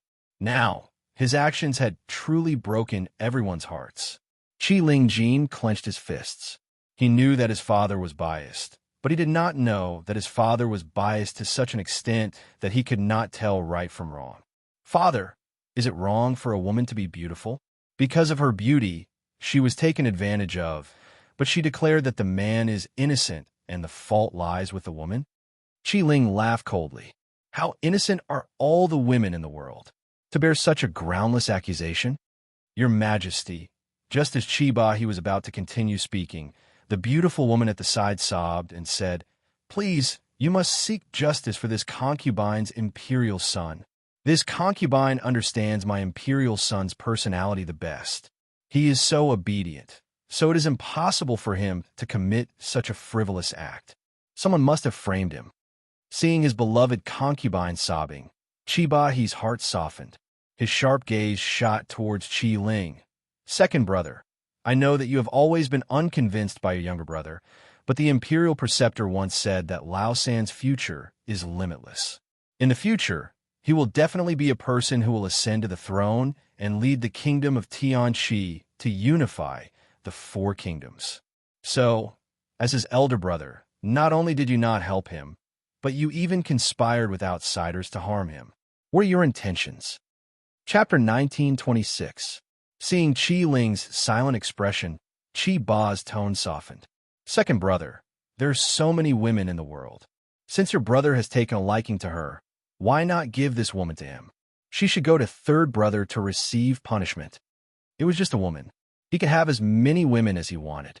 Why would second brother bully his own brother for a woman? Qi Ling smiled coldly. Woman? Then do you know that this woman you speak of not only managed to kill the heavenly god from Drifting Wind Nation, but she also came out unscathed? The entire hall sucked in a breath of cold air at Qi Ling's words. As far as they knew, the person who injured the third prince was a young woman in her 20s.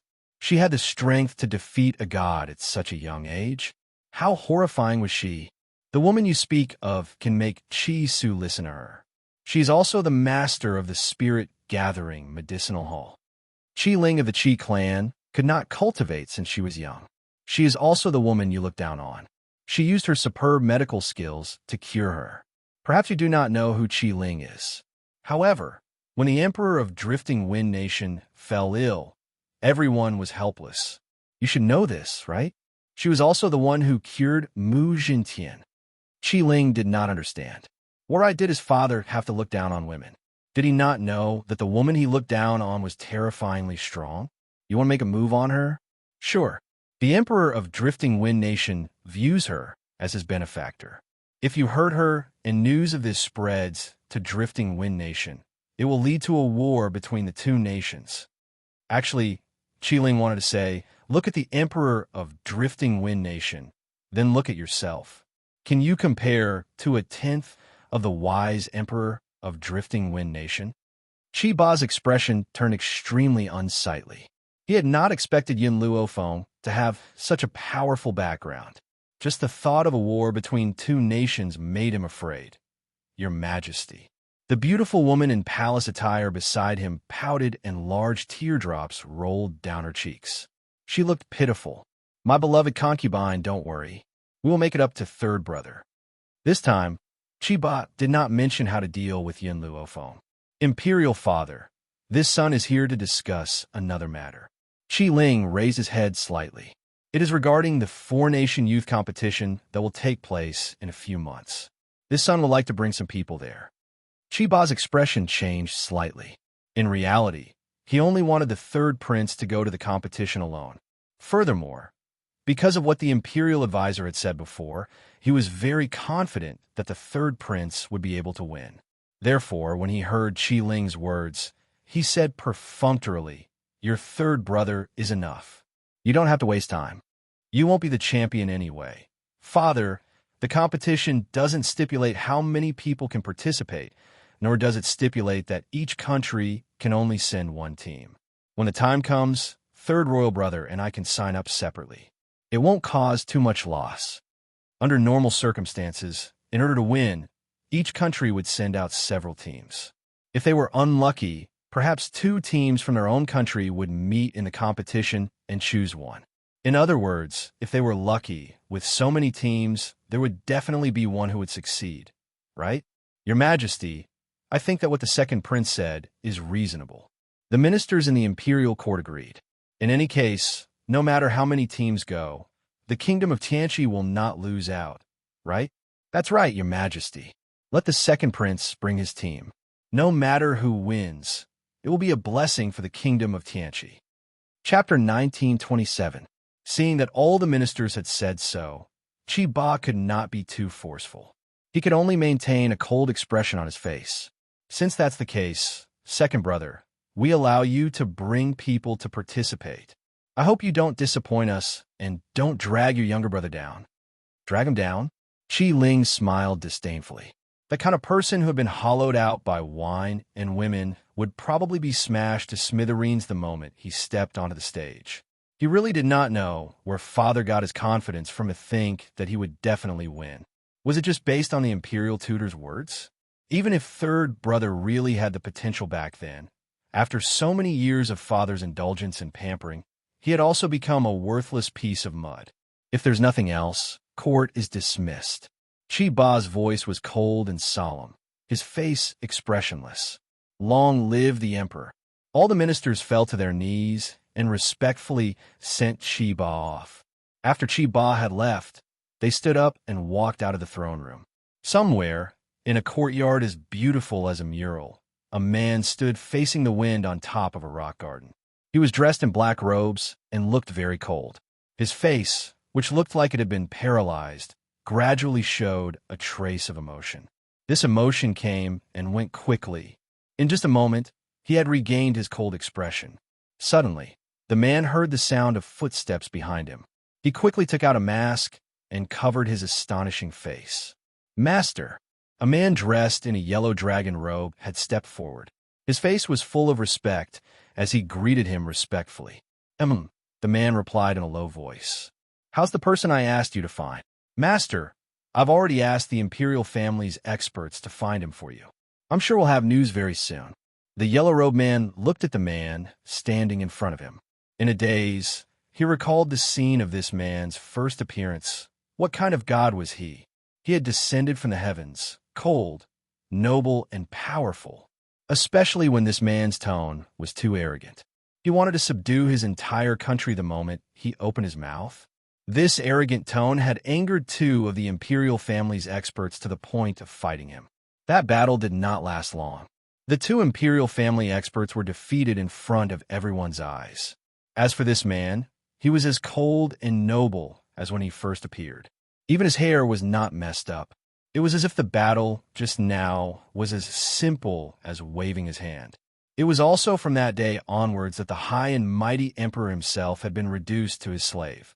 Thinking of this, the yellow-robed man had the urge to cry, but in front of this man, he did not dare to show any dissatisfaction. You have 3 days. Find her within 3 days, or else your Purple Moon Kingdom will no longer exist. The man's voice was cold and ruthless, like a heavy hammer. It hit the Purple Moon Kingdom's emperor's heart, making his heart tremble. Yes, master, I'll send more people to help you find them. The Purple Moon Kingdom's emperor resisted the urge to cry. He respectfully cupped his fists, turned around, and hurriedly left the courtyard. After he left, the man took off his mask, revealing his handsome face. Fenger, wait for me. It won't be long before I return to your side. Under the azure sky, the figure of a woman that was as beautiful as a painting seemed to appear, causing his cold eyes to gradually soften. Chapter 1928. The Purple Moon Kingdom. In the imperial palace, the man in the dragon robe flicked his long sleeves and slowly walked towards the cabinet. At this moment, a burst of laughter came from the front, causing his brows to wrinkle tightly. When the palace maids saw the man in the dragon robe coming, They were shocked and hurriedly knelt in a row and said in unison, "Greetings, Your Majesty." Perhaps it was the voice of the palace maids that made the girl who was laughing like a bell stop. She saw the man in the dragon robe walking quickly and playfully stuck out her tongue. "Father, why are you here?" This girl looks delicate and charming. Her eyes are full of spirit, but even so, it can't hide her inherent pride. "Phone!" The man in the dragon robe frowned coldly. He waved his hand and signaled the other people present to retreat. Then he said in a serious voice, "You're messing around with the group of palace maids and eunuchs in these places again. If you have this leisure time, why don't you learn etiquette? Father will give you to the Ghost Emperor." "Father." Xiao Yefeng's face completely changed. "Daughter, don't marry the Ghost Emperor. He's so ugly. He's not worthy of me at all." The man's face suddenly became cold. "What nonsense are you talking about? How did you know that the Ghost Emperor is ugly?" Xiao Yefeng snorted. Her tone was full of disdain. "If he's not ugly, why does he wear a mask? Even so, with the Ghost Emperor's strength, he's more than enough to match you." The man in the dragon robe glanced at Xiao Yefeng. "To be honest, the Ghost Emperor recently asked me to find a woman. That woman's relationship with him is not simple. I never thought of letting you be his wife. From the beginning, I wanted to give you to him as a concubine." With a swish, Xiao Yefeng's face turned pale and her body staggered a little.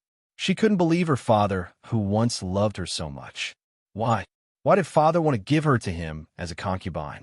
A man who doesn't even dare to see people. Why would he want to take her as a concubine? "Father, did the Ghost Emperor ask you to come to me?" Xiao Yefeng quickly regained her composure. She gritted her teeth and said, "Go tell him that he can forget about it. I will never marry an ugly man." Looking at Xiao Yefeng's unyielding expression, the dragon-robed man's eyes turned cold. "This emperor is telling you, this matter is not up to you. Guards, take the princess away and detain her. Without my order, she is not allowed to take 2 steps out of the room." Hearing this, 2 guards stepped forward, intending to drag Xiao Yefeng away. Xiao Yefeng struggled with all her might, her face flushed with anger. "Imperial father, not to mention being a concubine, I won't even be a wife. Go and tell him to give up." The man in the dragon robe didn't seem to hear Xiao Yefeng's words as he coldly watched the 2 guards take her away. From afar, Xiao Yefeng's angry voice could be heard. "Ghost Emperor, you bastard who dares to spy on this princess. This princess will never forgive you. An ugly freak like you wants to. Ugh." The man in the dragon robe was obviously frightened by Xiao Yefeng's words. Before she could say anything more excessive, he directly asked the guards to cover her mouth. At this moment, a layer of cold sweat had already appeared on his forehead. Fortunately, the Ghost Emperor doesn't live in the palace. Otherwise, if these words were heard by him, the whole Purple Moon Kingdom would be doomed. Xiao Yefeng has been determined to die. It must be the Ghost Emperor who coveted her beauty. That's why he asked his father to force her. Otherwise, how could her father propose to make her a concubine for no reason? Chapter 1929. Even if the Ghost Emperor is strong, she will never like an ugly monster. Unfortunately, Xiao Yefeng couldn't resist and was directly dragged back to the princess palace by the guards and imprisoned. She was so angry that she swept all the tea bowls on the table to the ground, her chest undulating. The Ghost Emperor is really not a thing. I don't know where he got the courage to peep at this princess. This princess is the most beautiful woman in the Purple Moon Kingdom. How can an ugly monster match me? Princess, the palace maid on the side, carefully glanced at Xiao Yefeng. After the Ghost Emperor came to the Purple Moon Kingdom, he asked His Majesty to send someone to find a woman. So, according to this servant, that woman must be the Ghost Emperor's lover. Maybe it's just His Majesty acting on his own initiative to make the princess. Even though Xiao Yefeng is unruly and willful, she will not bully the servants. Therefore, this palace maid dared to say such words in front of Xiao Yefeng. "TSK," Xiao Yefeng sneered. Her eyes were full of disdain. "Do you think, as an ugly woman, how good can she be? Can she be compared to this princess?"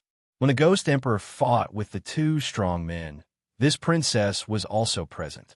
He must have noticed this princess at that time. Xiao Yefeng gritted her teeth in hatred. If he has the ability, he should pursue this princess by normal means. How dare he let Imperial Father threaten me? The more he does this, the more this princess hates him.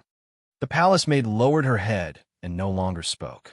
She always felt that the Ghost Emperor, such a powerful and frightening man, would not fall in love with her at first sight, as the princess said.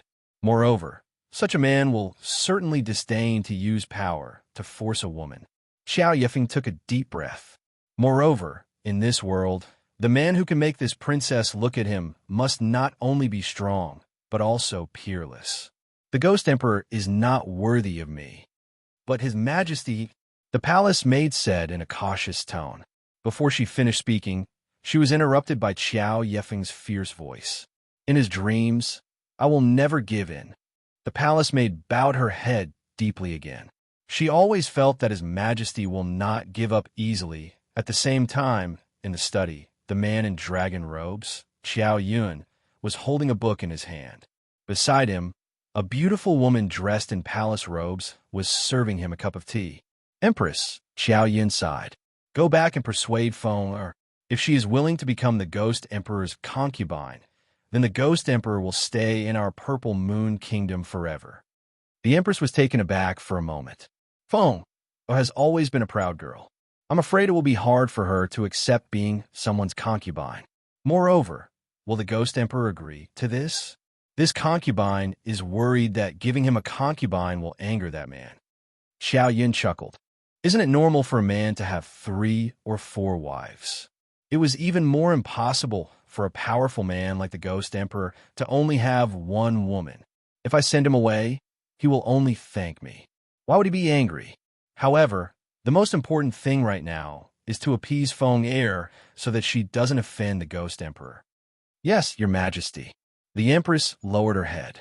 Suddenly, the man's eyes appeared in her mind. They were cold, like a bottomless abyss, filling her with fear and struggle. Such a man, will he really accept Feng as a concubine? In fact, the Empress's heart was not sure, and vaguely there was a burst of worry. However, the Emperor's decision, no one can change it. She can only listen to him. Chapter 1930. State of Xianxia, the second prince's residence. Qiling was just about to step out of the residence when he bumped into a woman walking towards him. He was momentarily stunned. Miss Yin, I was just about to look for you when you came. I'm here to ask, when should we set off? Yin Luofeng's eyes stared evilly at Qiling as she asked slowly. As the 4-nation competition will be held in Wind Cloud City, which is very far from the state of Tianqi, we will have to set off in about 3 days. Wind Cloud City? Yin Luofeng's eyes flashed. This continent was called the Wind Cloud Continent. Could it be related to Wine Cloud City? Qi Su, who had been following behind Yin Luofeng, was startled when he heard this. When my master came to the Wind Cloud Continent from another continent, he was in Wind Cloud City. Hearing this, Yin Luofeng fell into deep thought. She stroked her chin with her finger. In that case, tell me about the situation in Wind Cloud City. All right, follow me. Let's go to the study and talk. Qiling's study was very simple. The bookshelves were filled with books, and a faint fragrance wafted from them. After he walked into the study, he had the guards bring over 2 stools and place them under Yin Luofeng and Qi Su so that they could sit down. Lady Yin, Sir Qi Su, I'm not too sure about the specifics of Wind Cloud City. I'm guessing that only my imperial father knows the inside story. Qiling's expression was solemn. However, I know that Wind Cloud City is the sacred land of the Wind Cloud Continent. If Wind Cloud City exists, the continent will also exist. Once Wind Cloud City is destroyed, the entire Wind Cloud Continent and everyone will disappear. Yin Luofeng fell silent. She remembered that the woman from the Qin family who had been captured on the God Vault Mountain had said that the spirit god continent existed because someone had set up a formation many years ago to separate the 2 worlds. Furthermore, all the spiritual energy on the continent had been absorbed into the spirit god continent. Based on this, the Wind Cloud Continent and the spirit god continent were similar. And Wind Cloud City was the heart of the formation. If the heart of the formation was destroyed, the Wind Cloud continent would naturally disappear. As for these people, it was impossible for them to be destroyed by the heavenly Tao. They would probably enter the 7 continents. There were too many experts in the Windy Cloud continent. If they were allowed to go to the 7 continents, it would definitely cause a commotion. She had too many relatives on the 7 continents. She would not allow such a thing to happen. What else? Yin Luofeng narrowed his eyes, and a cold glint flashed across his eyes. Qi Ling muttered to himself for a while. The people of the continent are afraid of accidentally destroying Wind Cloud City. Hence, to everyone, Wind Cloud City is a dead city. Other than during the 4-nation youth competition, no one is allowed to enter Wind Cloud City at any other time. Have you been to Wind Cloud City? Yin Luofeng thought for a moment before continuing to ask. Until now, I have never entered Wind Cloud City, so I don't know what Wind Cloud City looks like. Hearing this, Yin Luofeng did not ask any further. Even if he did, he would not be able to obtain any useful information from Qi Ling. However, Qi Ling paused for a moment before continuing. When you enter Wind Cloud City, there's a place that you absolutely cannot enter. What place? Yin Luofeng's eyes brightened. Chapter 1931. Wind Cloud City's Sacrificial Ground. Qi Ling paused for a moment before continuing. Actually, no one has been there before. It is said that the sacrificial ground is surrounded by lightning. Once you enter, you will be attacked by the lightning. Furthermore, this lightning is even more terrifying than the lightning we encountered when we were breaking through. Yin Luofeng's mouth twitched. Even more terrifying than lightning? That was because they had never seen real lightning before. If she did not have the protection of the dragon scale armor and the puppet's ability to absorb lightning, she would have been killed by the lightning. Therefore, Yin Luofeng felt that no matter how terrifying that lightning was, it could not compare to the lightning from that time. How are the preparations going? Yin Luofeng suddenly asked. Qi Ling answered honestly. I have already selected all the elites in my hands. We will not lose this 4-nation youth competition. When he said the last sentence, his voice suddenly became very domineering. He had the demeanor of a ruler. Compared to the 3rd prince, the 2nd prince, Qi Ling, was clearly more capable of leading the nation of Xianxia to the peak. Wait for me at the city gates in 3 days. We will set off together then. After saying this, Yin Luofeng took one last look at Qi Ling before turning to leave. Qi Su followed behind her, and they soon disappeared from the study room. 3 days later, at the city gates, Cici was muttering. Qi Ling was getting ready to set off when he suddenly saw the 3rd prince, Qi Yu, leading a group of people over. When their eyes met, sparks flew.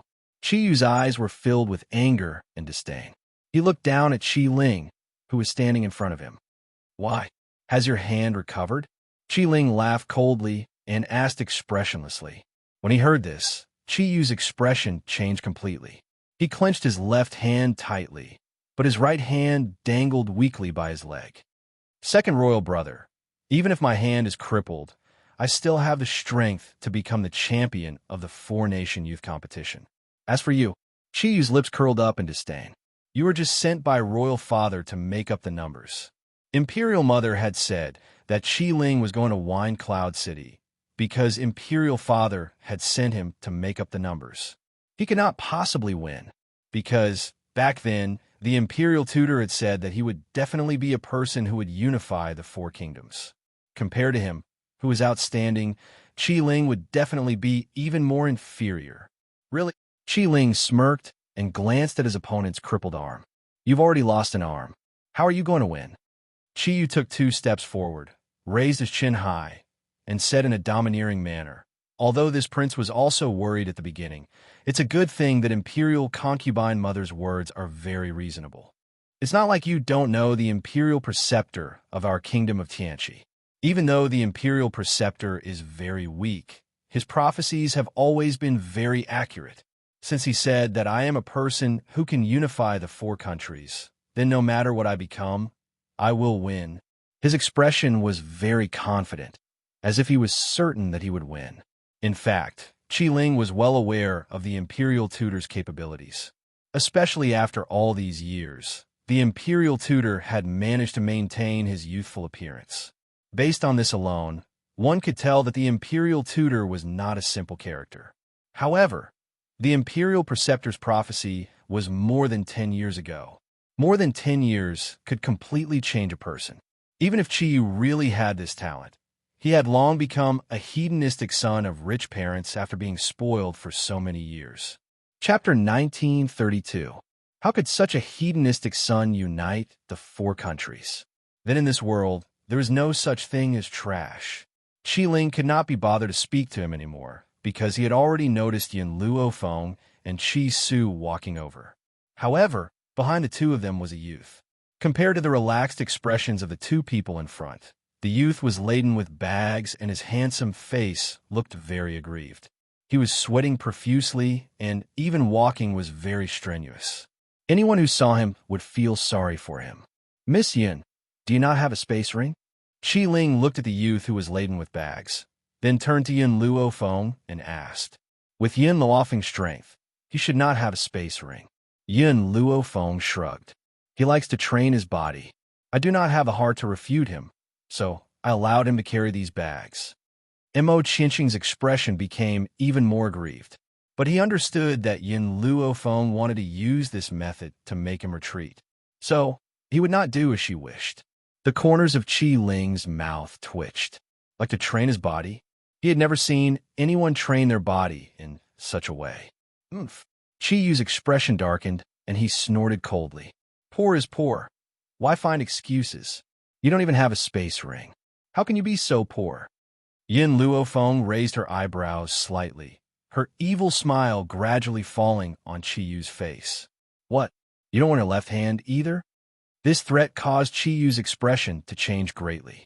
Perhaps he thought of Yin Luofeng's terrifying nature and quickly stopped speaking.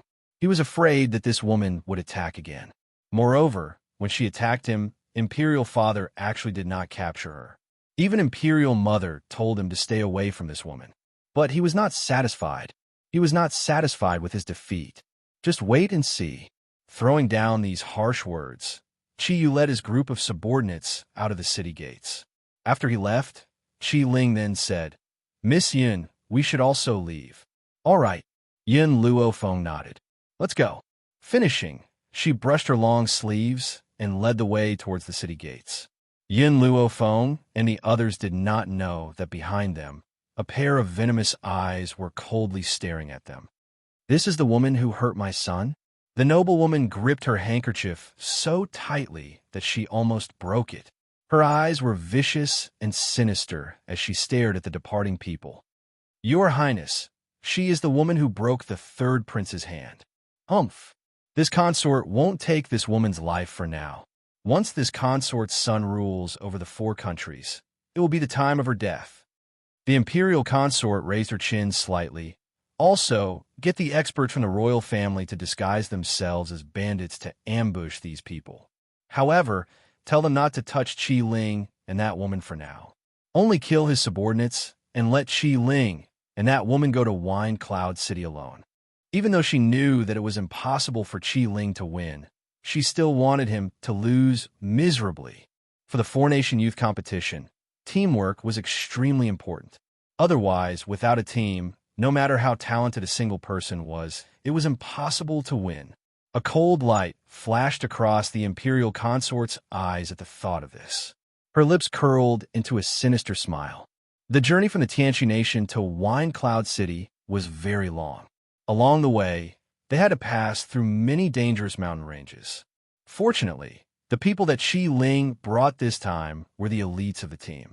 There was no need for Yin Luofeng to do anything personally. Chapter 1933.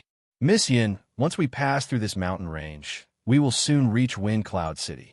Qi Ling turned to look at the white-robed girl beside him and said, Yin Luofeng nodded slightly. Wait for me here. I will leave and return shortly. Qi Ling and the others were already used to Yin Luofeng disappearing for half a day at every mountain range. Thus, they did not say much and allowed her to leave. Of course, Yin Luofeng's departure was not for anything else but there were many rare treasures on the Wind Cloud continent. Even the medicinal ingredients were of the highest quality than those on the 7 continents. Especially on such a mountain range, there were many precious medicinal ingredients. Thus, Yin Luofeng would gather all the precious medicinal ingredients on the mountain range every time she went to a place. Looks like it's about time. After Yin Luofeng collected the last medicinal ingredient, she looked at the gradually darkening sky and muttered to herself, "Those people should have rested enough. I should go back." Thinking of this, she turned around and was about to leave. But at this moment, the sound of a flute traveled over. Her pupils suddenly shrank, and she raised her head to look in front of her. It was a young man dressed in white. His black hair was like a splash of ink, spreading out behind him. Countless birds circled above his head, circling incessantly, as if they were playing along with his music. A faint maple leaf fell and landed on the young man's shoulder. He was like a person from a painting, giving off an extremely ethereal and unreal feeling. But this young man was not like Chen Yuqing's banished immortal. Although Chen Yuqing looked like a celestial being, she still gave people a feeling that she was a real existence. But the young man playing the jade flute in front of her had really walked out from the misty land. He was not very real. Yun Luofeng's heart was fiercely pounded. She covered her chest with her hand, as if a surge of emotion was gushing out. However, Yin Luofeng clearly knew that this kind of surging emotion did not originate from her own body. Zhu Qian had once told her that if she met his reincarnation one day, she would be able to recognize him at a glance now. The moment she saw this young man, she had a feeling in her heart. He was Zhu Qian. He was the Zhu Qian that she had been searching for all this time. Suddenly, the youth lifted his foot and left. That snow-white robe disappeared from Yin Luofeng's sight. "Zhu Qian," Yin Luofeng called from behind him. Unfortunately, the youth did not turn around. In the blink of an eye, he had already disappeared into the forest. The birds that had been circling the sky also dispersed at this moment. "Master," little Mo's confused voice sounded. "Is he really Zhu Qian? I remember that the Zhu Qian in the painting was not such a person." Back then, when Yin Luofeng obtained Zhu Qian's inheritance, he also saw a painting.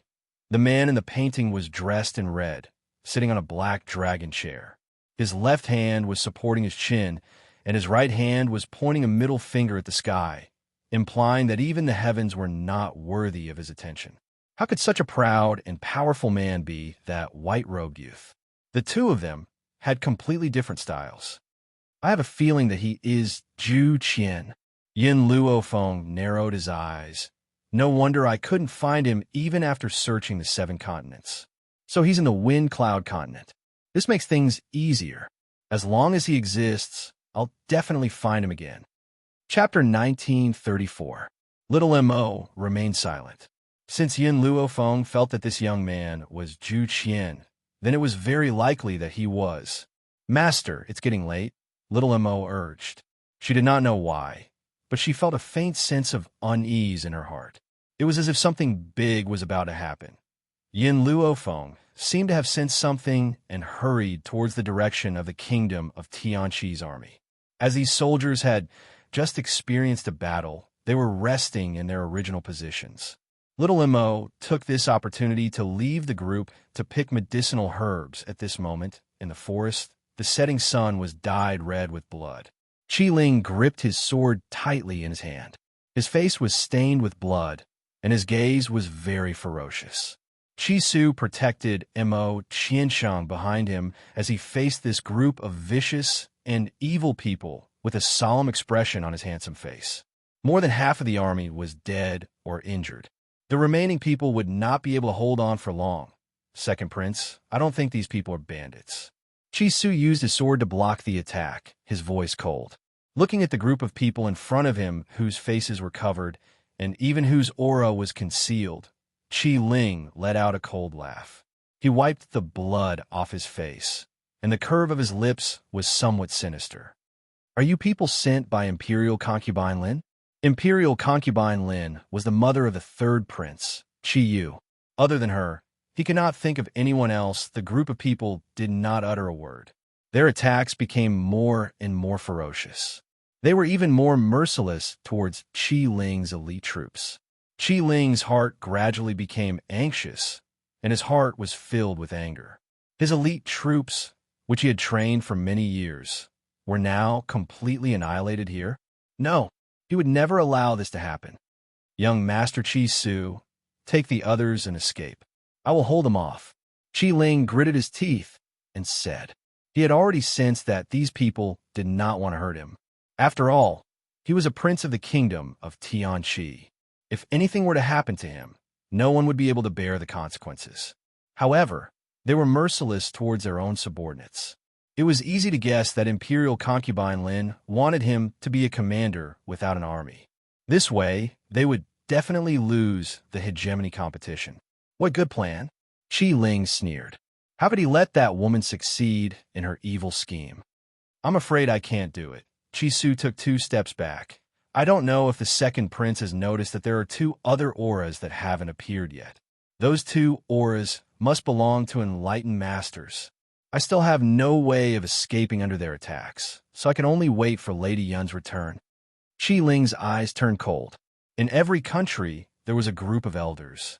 Those who were able to join the group were all heavenly gods. Furthermore, the Council of Elders was an extremely important existence to the princes.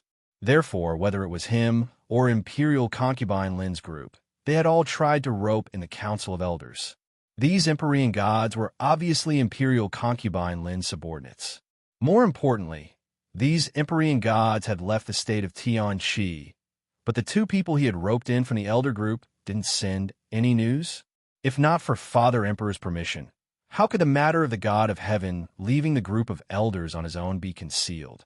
Thinking of this, Qi Ling's eyes became colder and colder, and his heart felt cold. Most of the elites were already dead, and only a few were bitterly holding on. As for the 2 heavenly gods hiding in the dark, they still hadn't shown themselves. Chapter 1935. If Qi Su had not brought many healing elixirs with him, they would have long been annihilated. Xianxia had been standing behind Qi Su all along.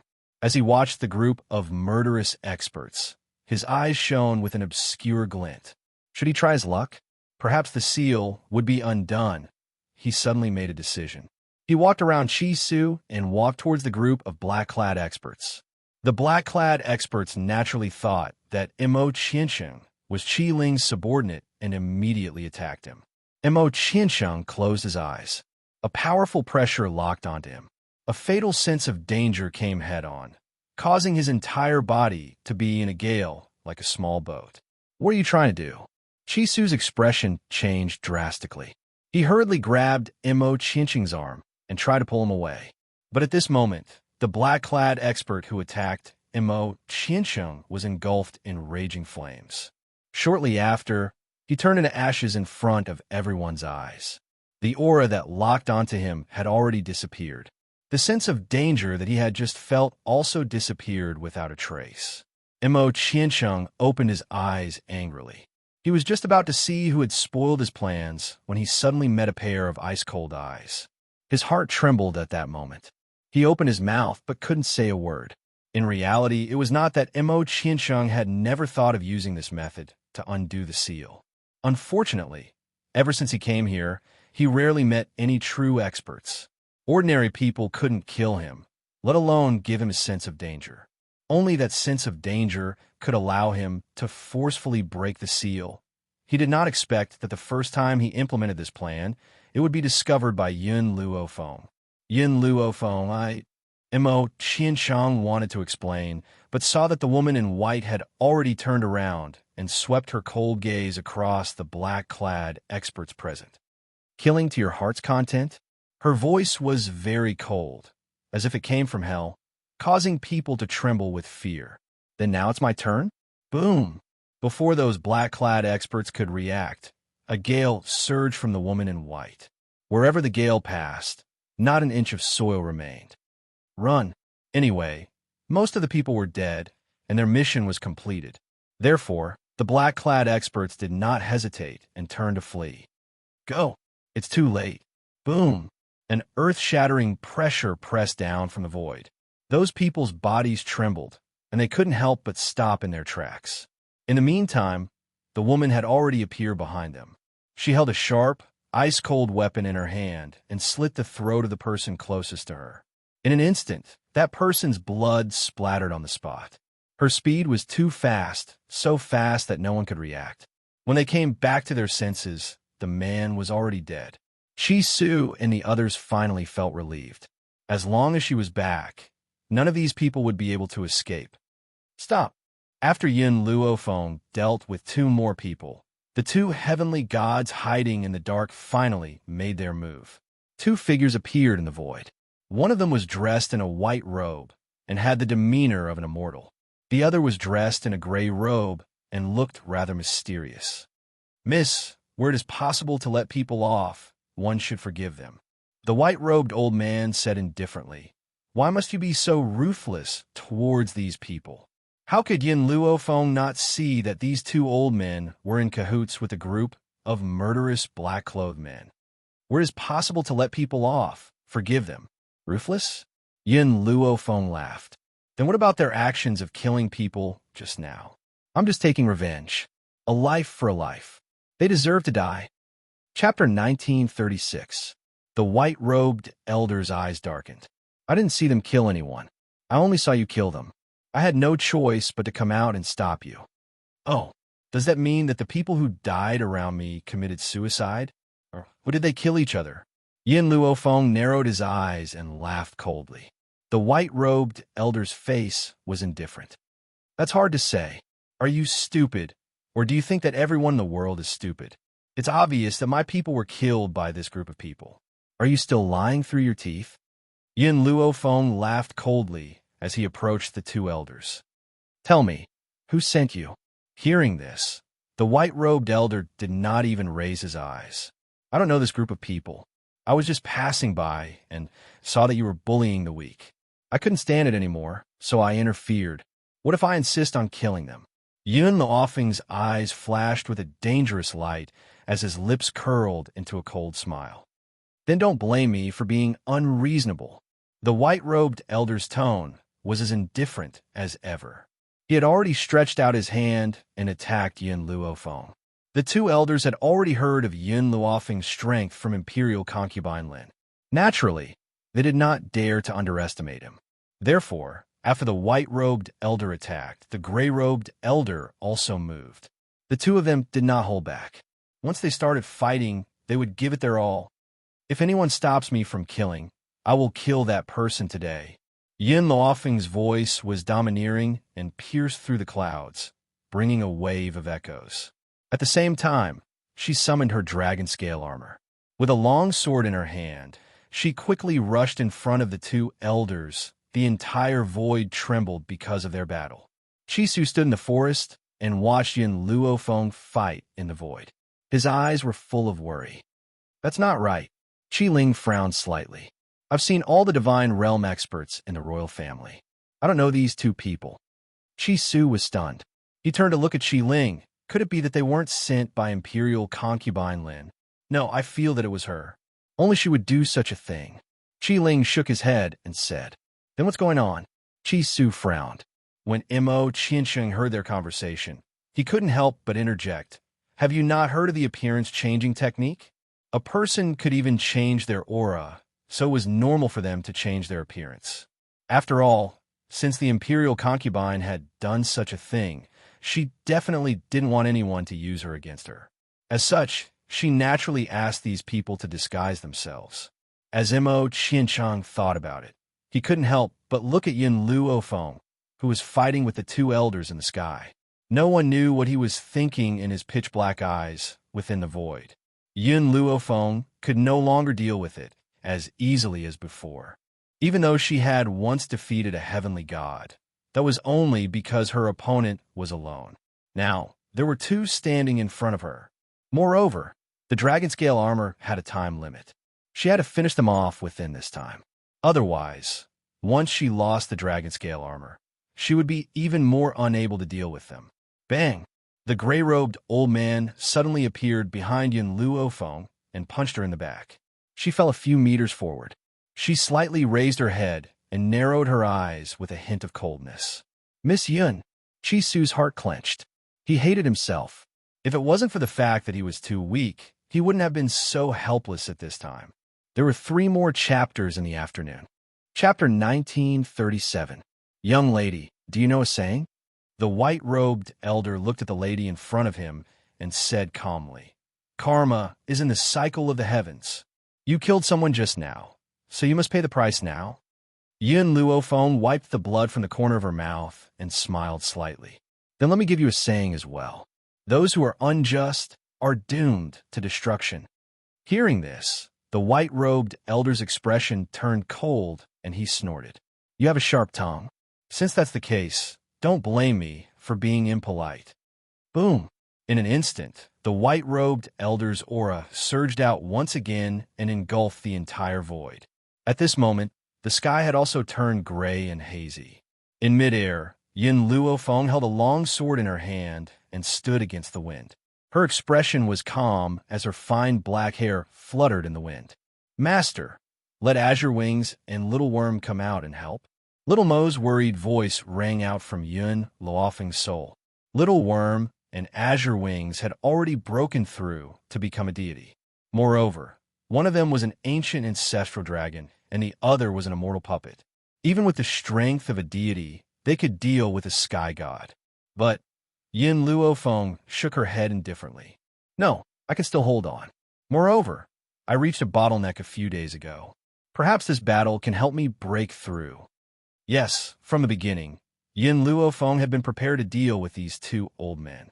Even if she couldn't do it, she still had Little Worm and Azure Wings. Unfortunately, she had already reached a bottleneck this time, so she decided to deal with the 2 of them on her own. Boom! As soon as Yun Luofeng finished speaking, the attacks of the white-robed elder and the gray-robed elder closed in on her. She hurried to meet the 2 old men head-on. The battle in the void became more and more intense, and the people below also became nervous. Mo Xianxing's gaze was fixed on Yun Luofeng, who was fighting with the 2 old men. A red light gradually appeared in his pitch-black eyes. His fists were clenched tightly, and his youthful and handsome face was filled with anger. Yes, anger. Mo Xianxing looked at the besieged woman. Suddenly, the image of that king-like man who had been chased by a group of strong cultivators surfaced in his mind. Bang! At this moment, the gray-robed old man's fist landed heavily on Yun Luofeng's body. Yun Luofeng's body was instantly sent flying like an arrow leaving a bow. No, don't. Mo Xianxing's heart stopped beating at this moment. His eyes were filled with red light, and his long silver hair danced in the wind. His expression was terrifying, and he didn't look like the innocent and harmless young man he used to be. Kill. Kill all of them. Let them accompany us in death. To be buried with them. These 2 words leapt into Mo Xianxing's mind. His mind also became blank, as if there was only one thought left in his mind. Everyone present, no matter who it was, deserved to die. Those 2 deities deserved to die because they had harmed her. The second prince also deserved to die. If he hadn't attracted these people, she wouldn't have been in danger. Patter. The young man stood firmly on the spot. He could even clearly hear the sound of the seal in his body shattering. However, at this moment, there was only the falling figure of the woman in the young man's eyes. His eyes were bloodshot, as if they had been dyed with blood, and they carried a terrifying light. Chi Su and the others were all looking at Yun Luofeng. Because of this, no one noticed Mo Xianxing's strange expression. Chapter 1938. Thump. Yun Luofeng's body landed heavily on the ground, creating a large crater. She wiped the blood from the corner of her lips and crawled up from the ground. Without any hesitation, she charged towards the 2 elders once again. The gray-robed elder's eyes were filled with shock as he said in a gloomy voice, Little girl, you've made me look at you in a different light. You're still able to stand after receiving such a heavy blow.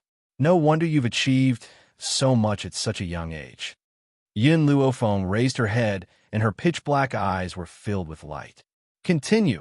This time, she made the first move, and charged towards the gray-robed elder who was closest to her. The gray-robed elder dodged to the side and evaded Yun Luofeng's attack. His arm landed heavily on Yun Luofeng's shoulder, causing her to stumble a few steps back. She left a shadow in the sky. At that moment, Yun Luofeng could clearly feel the power of the dragon scale armor weakening. If she did not deal with it soon, she would not be able to defeat these two elders with her own power. Little girl, it looks like you won't be able to hold on for much longer. In the beginning, Yun Luofeng had been able to evade his attacks. Now that her power was gradually weakening, she was clearly no match for them. However, the gray-robed elder also wanted to end the battle quickly. Hence, he did not give Yun Luofeng any chance to catch her breath and attacked her once again. Boom! A powerful force penetrated her body and caused Yun Luofeng to spit out a mouthful of blood. However, her body remained as hard as steel and showed no signs of collapsing. Continue. She touched the blood at the corner of her lips again and continued. Elderby. The gray-robed elder glanced at the white-robed elder and said eerily, "It's getting late. We should leave this place. This time, we don't need to hold back. Let's use all our power to kill her." All right. The white-robed elder nodded. He slowly raised his hand, and a hurricane gradually formed in front of his hand. The hurricane grew larger and larger, as if it had the power to destroy heaven and earth, enough to destroy everything. The gray-robed elder did not show any weakness either. The hurricane swirled around him, and even his gray robes were swirling in the wind. Forget about the all-out attack of these two old men. Even if it was just one of them, this young woman would immediately turn into ashes. In a withered forest, Imo Chinching's body was unable to move. His body was constantly emitting small, cracking noises. Except for him, no one could hear these sounds. And when it saw that Yun Luofeng was in danger, the shattering sounds became faster and faster. With a loud bang, it broke through. Unfortunately, it was too late. The moment Imo Qianxiang broke through the seal, the power of the two old men had already closed in on Yun Luofeng, instantly swallowing her body. No. Suddenly, Imo Qianxing's pupils shrank, his voice filled with pain and fear. Miss Yun. Qi Su and Qi Ling's expressions also changed greatly. They quickly rushed toward the place where Yun Luofeng had just been standing. Imo Qianxiang stood there in a daze. He looked at the place where Yun Luofeng had been swallowed, then turned to look at Qi Ling, whose face was full of anxiety. In that instant, a powerful killing intent shot out from his narrowed pupils. He clenched his fists tightly, and his face contorted in pain. Was he the one who killed Yun Luofeng? That's right. If he had not lured these people here, Yun Luofeng would not have died. Hence, regardless of whether it was the two heaven gods or the people of the kingdom of Tianxi, they would all be buried with her. Chapter 1939. We've finally dealt with this woman. The gray-robed elder snorted coldly and said sinisterly, "Let's go, we should head back." However, just as the two of them turned around, an evil and domineering voice suddenly rang out from the dust-covered area. "Qi Su, get out of the way." The two old men froze when they heard the voice. Qi Su and Qi Ling were stunned for a second before they reacted. They quickly retreated a few hundred meters away. Imo Chinching's lifeless eyes gradually lit up. He stared at the dust-covered sky, afraid to miss even the slightest bit. When the dust settled, Yun Luofeng's figure slowly appeared.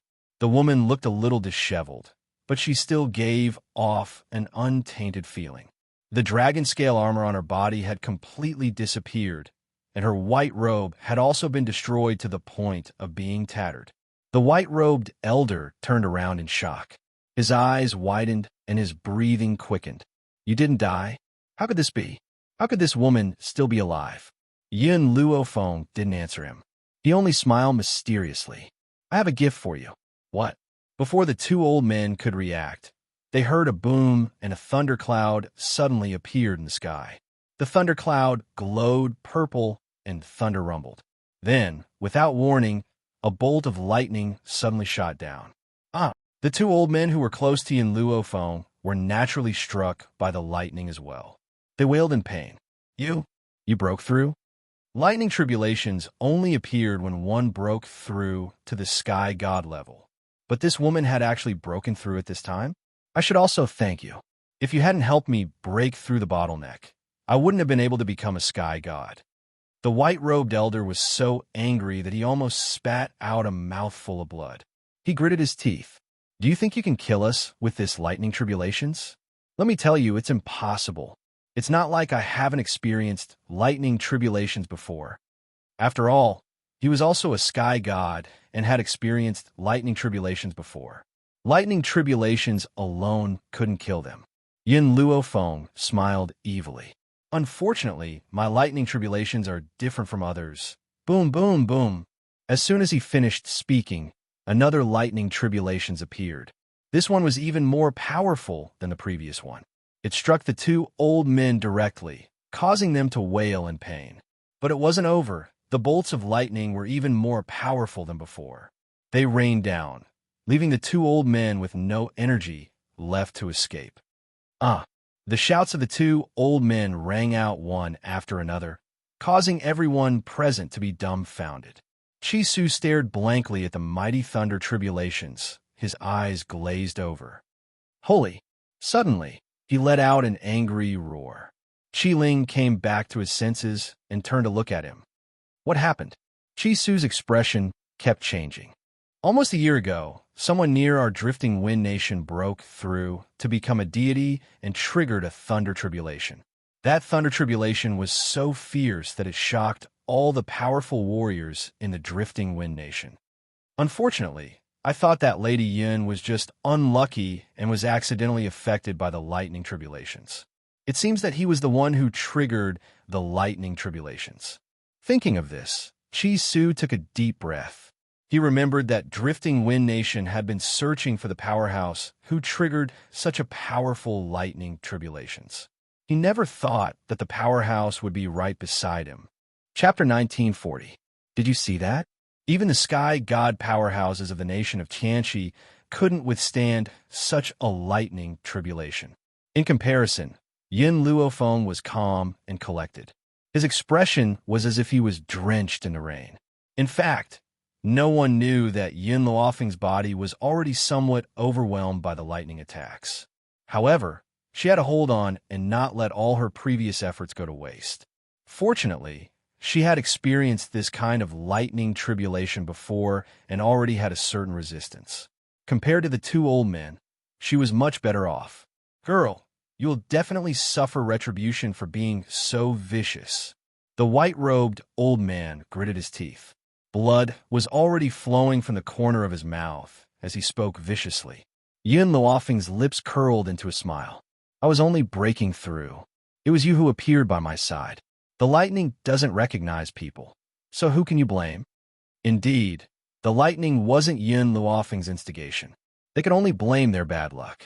Boom! The lightning tribulation was getting stronger and stronger. The two old men finally couldn't hold on any longer and fell to the ground. Using the last of his strength, the old man's voice was filled with anger. Even if we die here, you won't be able to escape. The heavenly Tao won't let you off. This girl's talent was too strong. She actually attracted such a powerful heavenly Tao. If she was allowed to continue growing, the consequences would be unimaginable. After saying that, they had already lost all their strength. Their eyelids slowly became weak. Just as the two old men lost their ability to resist, Yin Luofeng finally couldn't hold on any longer. Her body swayed as she suddenly called out.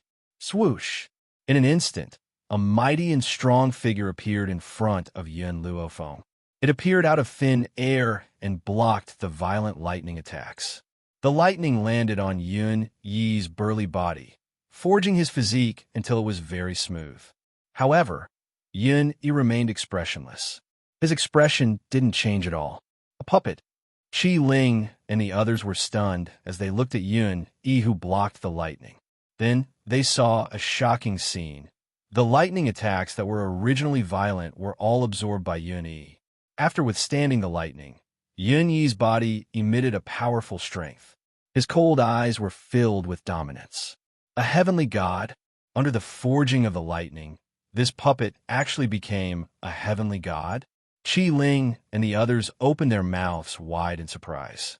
Obviously, they were stunned by the scene in front of them. As for the two elders originally, he was still filled with hope, thinking that Yin Luofeng would also die under the heavenly lightning. But now that he saw this scene, his expression changed greatly, and his eyes filled with fear. Kill them. Yin Luofeng's lips curled up slightly as he said in anger. In an instant, he had already rushed in front of the two elders. Because the two elders had already lost their ability to fight, Yi killed them as easily as cutting vegetables. With a swing of his blade, the two old men's chests were pierced by the blade. With the death of the heavenly deity, the others were utterly defeated. Under the threat of the azure wings, no one could escape. Yin Luofeng slowly came back to his senses and walked in front of Qi Su and the others. He looked at the dumbfounded Qi Ling and said, "Go and see if you recognize those two people." All right. Qi Ling's eyes were filled with complex emotions, but he was very glad in his heart. He was glad that he had obtained Yin Luofeng's help. Moreover, he was confident that with Yin Luofeng's strength, unifying the Wind Cloud continent was only a matter of time. Chapter 1941. Qi Ling slowly walked in front of the two old men. He lifted his hand and removed the old man's mask. When he saw that familiar face, even though Qi Ling was mentally prepared, he could not help but feel a chill. These two people are indeed from the nation of Tianqi's elder group. Furthermore, they are people who listen to my imperial father's orders. Qi Su looked at Qi Ling and found that his figure was very lonely. At this moment, he actually felt the same way. The current Qi Ling was very similar to him in the past. Fortunately, they had met Yin Luofeng, the benefactor who changed their lives. "Miss Yin," Qi Ling turned to look at Yin Luofeng and asked, "These innocent people have followed me for many years. I do not wish to bury them on the spot. Hence, I intend to let the remaining people send them back to the nation of Tianqi and let their souls return to their homeland. As for the four-nation youth competition, I will participate alone.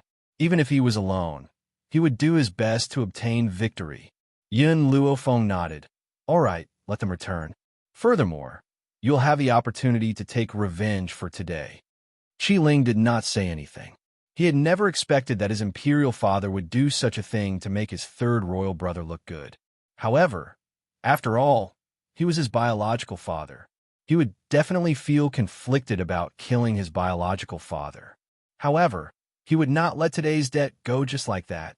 If that person lived peacefully in the future, he would imprison him after he seized the throne. If he still wanted to do something to him, even if he was his father, he would not forgive him. Qi Ling slowly exhaled and a smile appeared on his handsome face. The four-nation youth competition is about to begin. Let's continue. After saying this, Qi Ling gave instructions to the elites who were born. Those elites bowed and retreated, preparing to bring these dead souls back to their homeland. Qi Ling waved his sleeves, looking carefree and unrestrained. "Imperial Consort Lin, if you want this prince to make your son look good, then you are gravely mistaken. I will definitely become the champion of this four-nation youth competition. I will not give up." Yin Luofeng looked at the confident Qi Ling and felt that he had not misjudged him. Xianxia had been watching Yin Luofeng from the side. He wanted to speak several times, but ultimately swallowed his words. "What's the matter?" Yin Luofeng saw that Xianxia had something to say and asked indifferently. Xianxia lowered his head in shame. "I'm sorry I couldn't help you." Now, whenever he thought about how Yin Luofeng had almost been killed by those people, his heart would be filled with terror and anger. However, no matter how angry he was unable to help Yin Luofeng at that time. Furthermore, it was too late to break the seal. If he had been able to break through the seal earlier, perhaps, Yin Luofeng would not have encountered such a crisis. "You don't have to apologize. This has nothing to do with you." But you're Zhu Qian. How can I just sit back and watch?" Qianxing knew that Yin Luofeng was estranged from him, so he didn't say this out loud. Yin Luofeng narrowed his eyes and asked, "You've seen it for yourself." Following me will be very dangerous. Are you sure you want to follow me? Xianxia bit her lips. If I don't follow you, I will be in even more danger. Aren't you afraid that someone will want to kill me, causing me to inadvertently break the seal? Chapter 1942. In order to stay by her side, he could not tell her that the seal had been broken. Otherwise, this woman would not let him stay. Moreover, seeing that Yin Luofeng was in danger, he could not leave. Let's go. Yin Luofeng turned to look at Qi Ling and the others. He did not speak to Xianxia. Not long ago, they had come in a mighty group. Now, only the three of them were left. Qi Ling felt a little sad. He took one last look at the remaining elites and forced himself to turn his head. Let's go. Behind him, the group of iron-blooded soldiers respectfully sent the three off until their figures completely disappeared. The kingdom of Xianxia. Imperial concubine Lin was lying on a soft couch. Her hair was loose. Even though she was in her middle years, she still looked beautiful because she had taken good care of her body. Your Highness. At this moment, a panicked figure ran in. Something bad has happened, Your Highness. The palace maid stumbled over, her face full of panic. Imperial concubine Lin frowned. What's the matter? Your Highness, the experts you sent to kill the second prince's elite troops were completely annihilated. What? Imperial concubine Lin felt a sharp pain in her chest. She was so shocked that she immediately sat up, her beautiful face pale and colorless. What did you just say? Completely annihilated? As far as she knew, Yin Luofeng was only a god. Because he had a dragon-scale armor, he could deal with heavenly gods. However, she had sent two heavenly gods. Logically, Yin Luofeng could not be their match. Your Highness, it's true. Our men found the corpses of Elder Bai and the others. Imperial concubine Lin's face paled. She fell to the ground. She bit her lips, her body trembling. How could this be? Two heavenly gods were not Yin Luofeng's match? How terrifying was that woman's strength? At this moment, Imperial concubine Lin finally felt fear. In her heart, she regretted her decision to send someone over. In addition, Your Highness, this servant has also heard of another matter. The Jian family's second miss has been crippled. The palace maid said in a trembling voice. What does this have to do with me? Imperial concubine Lin was worried about Yin Luofeng's strength. When she suddenly heard the palace maid's words, her expression became somewhat unhappy. It's like this, Your Highness. A while ago, a man went to the second prince's residence to find Yin Luofeng. He just happened to run into the Jian family's second miss, who was loitering outside the second prince's residence. That Jian family's second miss claimed that Yin Luofeng was unbearably lascivious. First, she seduced Qi Su. Then, she seduced the second prince. In the end, that man crippled the second miss of the Jian family in a fit of rage. Imperial concubine Lin frowned. This man was bold enough to even touch a member of the Jian family. However, how could the person who knew Yin Luofeng be an ordinary person? Speaking of which, this Jian family was really unlucky. Jian Yi first provoked Yin Luofeng, and in the end, he was captured by Yin Luofeng. For the sake of their only daughter, the Jian family had paid a huge price to redeem her. Who knew that Jian Yi would offend someone and get crippled? The Jian family wouldn't be able to exchange her for another fortune. Do you know where that man came from? I'm not sure. I only know that he's wearing a mask. A mask? Imperial concubine Lin thought for a moment. She didn't have any impression of such a person. She waved her hand. You can leave first. I need to calm down. To the royal family, the strength of an enlightened master was very important. Chapter 1943. Now, the kingdom of Tianqi had lost two gods. This was a huge loss for Qi Yu, who was about to inherit the kingdom of Tianqi. At this moment, Imperial concubine Lin was still confident that Qi Yu would be the successor of the kingdom of Tianqi and the person who would unify the four nations. Not far away, in the forest, a cold man in black robes stood on a mountain peak. Follow, wait for me. I will arrive at Wind Cloud City very soon. The woman's picturesque figure appeared in the man's mind. The corners of the man's lips curled up into an arc. It had been more than 10 years since they had met. In these 10 years, they had been apart more than together. However, this did not affect their relationship. No matter where she was, he would always think that she was right in front of him. Wind Cloud City. Normally, it was like a lifeless city without any signs of human habitation. In fact, no one even lived there. But now Wind Cloud City was bustling with activity. A soldier was standing guard at the city gate. When he saw Yun Luofeng and the other two walking over, he frowned slightly. This is Wind Cloud City.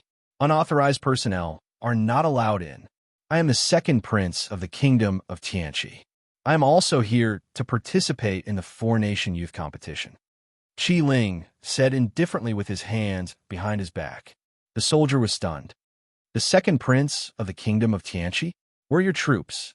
Qi Ling raised his head and looked at the soldier. His voice was indifferent. I do not need subordinates. Did this mean that there were only 3 of them participating? The soldier was shocked. However, the competition did not have a minimum number of participants.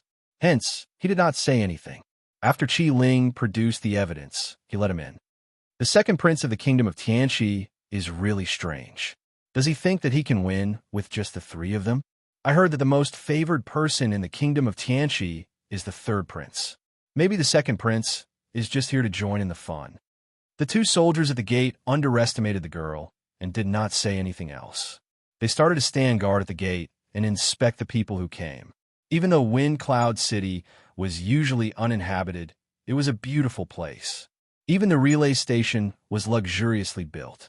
There were also soldiers at the entrance of the relay station.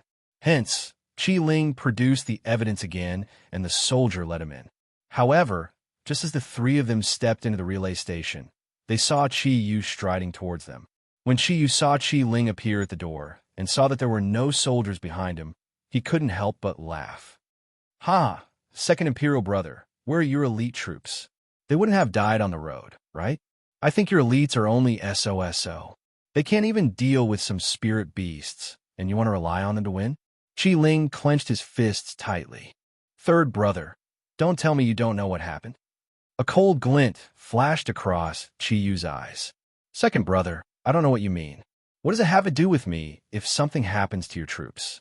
Don't splash dirty water on me. Otherwise, Imperial Father won't let you off.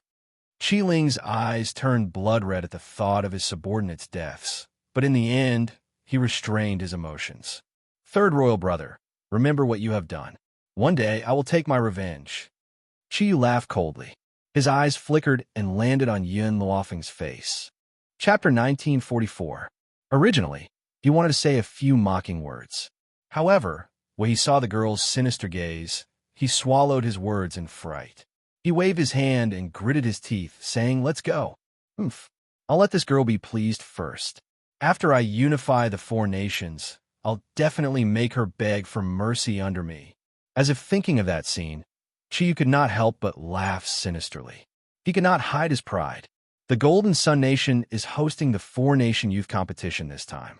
They are also the strongest nation among the 4 nations. After Qi Yu left, Qi Ling turned to look at Yun Luofeng and explained, "Furthermore, the Golden Sun Princess of the Golden Sun Nation is very talented. Her subordinates are all very strong as well. They are also strong opponents for us this time. This Golden Sun Princess was able to use the nation's name as her title. This showed her status in the Golden Sun Nation." Qi Ling said this to raise Yun Luofeng's vigilance. However, when he thought of Yun Luofeng's strength, he felt that he was worrying too much. In terms of talent, no one in this world could compare to Yun Luofeng. As a divine spirit, she could fight with a heavenly god. Now that she had broken through to become a heavenly god, she would definitely be even stronger. "I'm tired." However, Yun Luofeng had only said that in a lazy tone. There was a sliver of laziness in his expression. Qi Ling laughed involuntarily. "The lodgings in the Tianxi Nation have already been prepared. Miss Yun, I'll bring you to rest first." "All right." Yun Luofeng nodded. Rather than wasting time listening to Qi Ling's nonsense, she might as well consolidate her strength first. Qi Ling did not say anything else. He brought Yun Luofeng to rest first. However, just as they left Yun Luofeng's room, they heard a mocking voice. "Oh, I was wondering who it was. It's actually you. Mu Xuexin, is your father not dead yet?" This voice was filled with mockery, causing Chi Su's expression to change completely. "Second Prince, I met an acquaintance. I'll go over first and be back soon." After speaking, his body turned into a gust of wind and rushed to the courtyard at the side. In the courtyard, the young girl had her hands on her hips. She held her head high, and there was a mocking smile on her face as she looked at Mu Xuexin, who she had bet on. Mu Xuexin's expression was very calm, but her clear eyes were surging with rage. "Don't worry, even if all the people in the Purple Moon Kingdom die, my father will still be alive." "Impudent!" Xiao Yefeng roared. "Mu Xuexin, who do you think you are? How dare you talk to me like that? Your drifting wind country has committed a great sin, yet your imperial father doesn't even have a son. Do you know what this means? His family line was cut off. Your drifting wind nation is already without descendants. Although there was a little prince in the past, he was not Mu Xintian's son. That was why Xiao Yefeng said that." Mu Xuexin was enraged as she raised her hand and slapped Xiao Yefeng. No one had expected Mu Xuexin to make a move against another participant on the eve of the four-nation youth competition. They were all stunned. "Mu Xuexin, you dare to hit me?" Xiao Yefeng widened her eyes in disbelief and said angrily, "Guards, take this damned woman down for this princess." "Princess." The palace maid on the side carefully pulled Mu Xuexin's sleeve. "After all, we sneaked out. It's better not to cause trouble, lest His Majesty." Chapter 1945. That was right. This time, Xiao Yefeng had indeed escaped from the palace. She had even participated in the four-nation youth competition on her own initiative. Who asked her imperial father to make her the concubine of that ugly ghost emperor? How was that ugly ghost emperor worthy of him? Only the ugliest woman in the world would be interested in that ugly ghost emperor. However, Xiao Yefeng and Mu Xuexin had become enemies many years ago. When Xiao Yefeng saw Mu Xuexin, she immediately exploded. Xiao Yefeng had always treated the palace maids well. However, when she heard this, she immediately slapped the palace maid beside her. "Are you blind? Can't you see this princess being bullied? This woman dared to hit this princess. She must pay the price." The palace maid lowered her head, feeling wronged. She did not dare to say anything. Xiao Yefeng glared at Mu Xuexin angrily. When she saw that the people beside her did not help her, she decided to do it herself. But as soon as she raised her hand, it was held back by a strong arm. Boom! That person pushed Xiao Yefeng back a few steps. Anger rose in her heart as she looked up. However, when she saw the youth's handsome face, she was stunned. In fact, Xiao Yefeng had a purpose for coming here. The people who could participate in the four-nation youth competition were all dragons and phoenixes among men.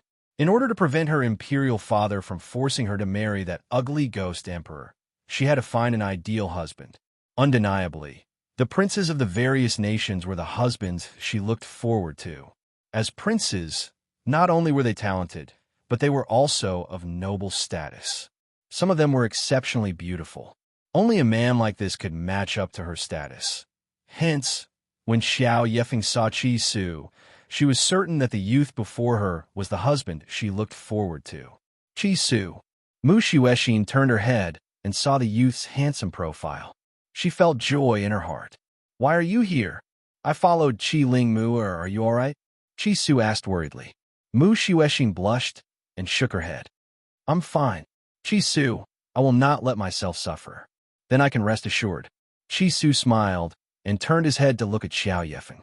At that moment, his eyes turned cold, and there was an eerie chill in his gaze. The princess of the Purple Moon Kingdom is nothing more than this. When Xiao Yefeng heard Chi Su's merciless ridicule, she immediately became flustered. "This is a grudge between me and Mu Xuexin. What does it have to do with you?" This young man was not bad, but his eyes were a little bad. He actually fell for a woman like Mu Xuexin. Was Mu Xuexin more beautiful than her? Mu, is my fiancé. Why should I not care? Chi Su smiled coldly and said expressionlessly. Xiao Yefeng fiercely gritted her teeth a dog with a dog, a wolf with a wolf. You and Mu Xuexin are a couple, so you're definitely not a good person. Xiao Chui, let's go. Even if Qiao Yefeng was brainless, she knew that Qi Su's strength was not simple. She could tell just from his push just now. Therefore, she glared fiercely at Qi Su and left with her palace maids and guards in a haughty manner. Qi Su retracted his gaze. Mu-er, Lady Yun is here too. Really? Mu Xuexin's eyes lit up. Her face was full of smiles. I really admire Lady Yun's medical skills. When there's time, I won't learn a thing or two from her. She playfully stuck out her tongue and giggled. By the way, why did you follow the second prince of the Tianqi kingdom here? Chapter 1946. Miss Yin wants to support Qi Ling. In a simple sentence, Mu Xuexin revealed Yun Luofeng's purpose. Mu Xuexin nodded. I have heard of the second prince of Tianqi kingdom. He is indeed a character. Miss Yun's vision is very accurate. Supporting him will definitely be a great help. Qi Su touched the back of his head and smiled gently. Mu-er, I will be with the people of Tianqi kingdom during this time. If you need anything, come to me at any time. I will definitely help you. Speaking of which, Qi Su is still worried about Mu Xuexin. He is afraid that she will be bullied here. Don't worry, nothing will happen to me. Having said that, but thinking of those people, Mu Xuexin's eyes still darkened. Her father has no son, only a daughter. Because of this, she became the object of ridicule by the princesses and princes of other countries. Seeing Qi Su's worried eyes, Mu Xuexin said again, If there is anything, I will come to you. Hearing this, Qi Su smiled. Then I will go back first, lest Miss Yin has something to tell me. You should also rest early. Mu Xuexin thought for a moment and nodded. Okay, then I will visit Miss Yin tomorrow. She doesn't know why, but for Yun Luofeng, Mu Xuexin has a very good impression. Perhaps it is because he not only saved her, but also saved her father. At this time, in the Purple Moon Kingdom's inn, Qiao Yefeng angrily walked in and cursed. That man is really blind. I don't know how many times more beautiful than Mu Xuexin, but he only pays attention to Mu Xuexin. Your Highness. Xiao Chui's face was still red from the fingerprints. She did not dare to speak as carelessly as before. Her tone was cautious. Just now, I heard Mu Xuexin call that young man Qi Su. But there isn't a prince in the 4 countries named Qi Su. Qiao Yefeng froze for a moment and then reacted. Yes, that young man is not a member of the royal family. Is he a prince's guard? No wonder he can ignore me. It's because he knows that I am not as stupid as Mu Xuexin. Qiao Yefeng felt that what she thought was very reasonable. A guard had become the fiancé of a princess. How could the emperor of Drifting Wind Country allow such a thing to happen? Besides, the guard had not fallen in love with her because of her beauty, because he knew very well that there were no princes in the Drifting Wind Country.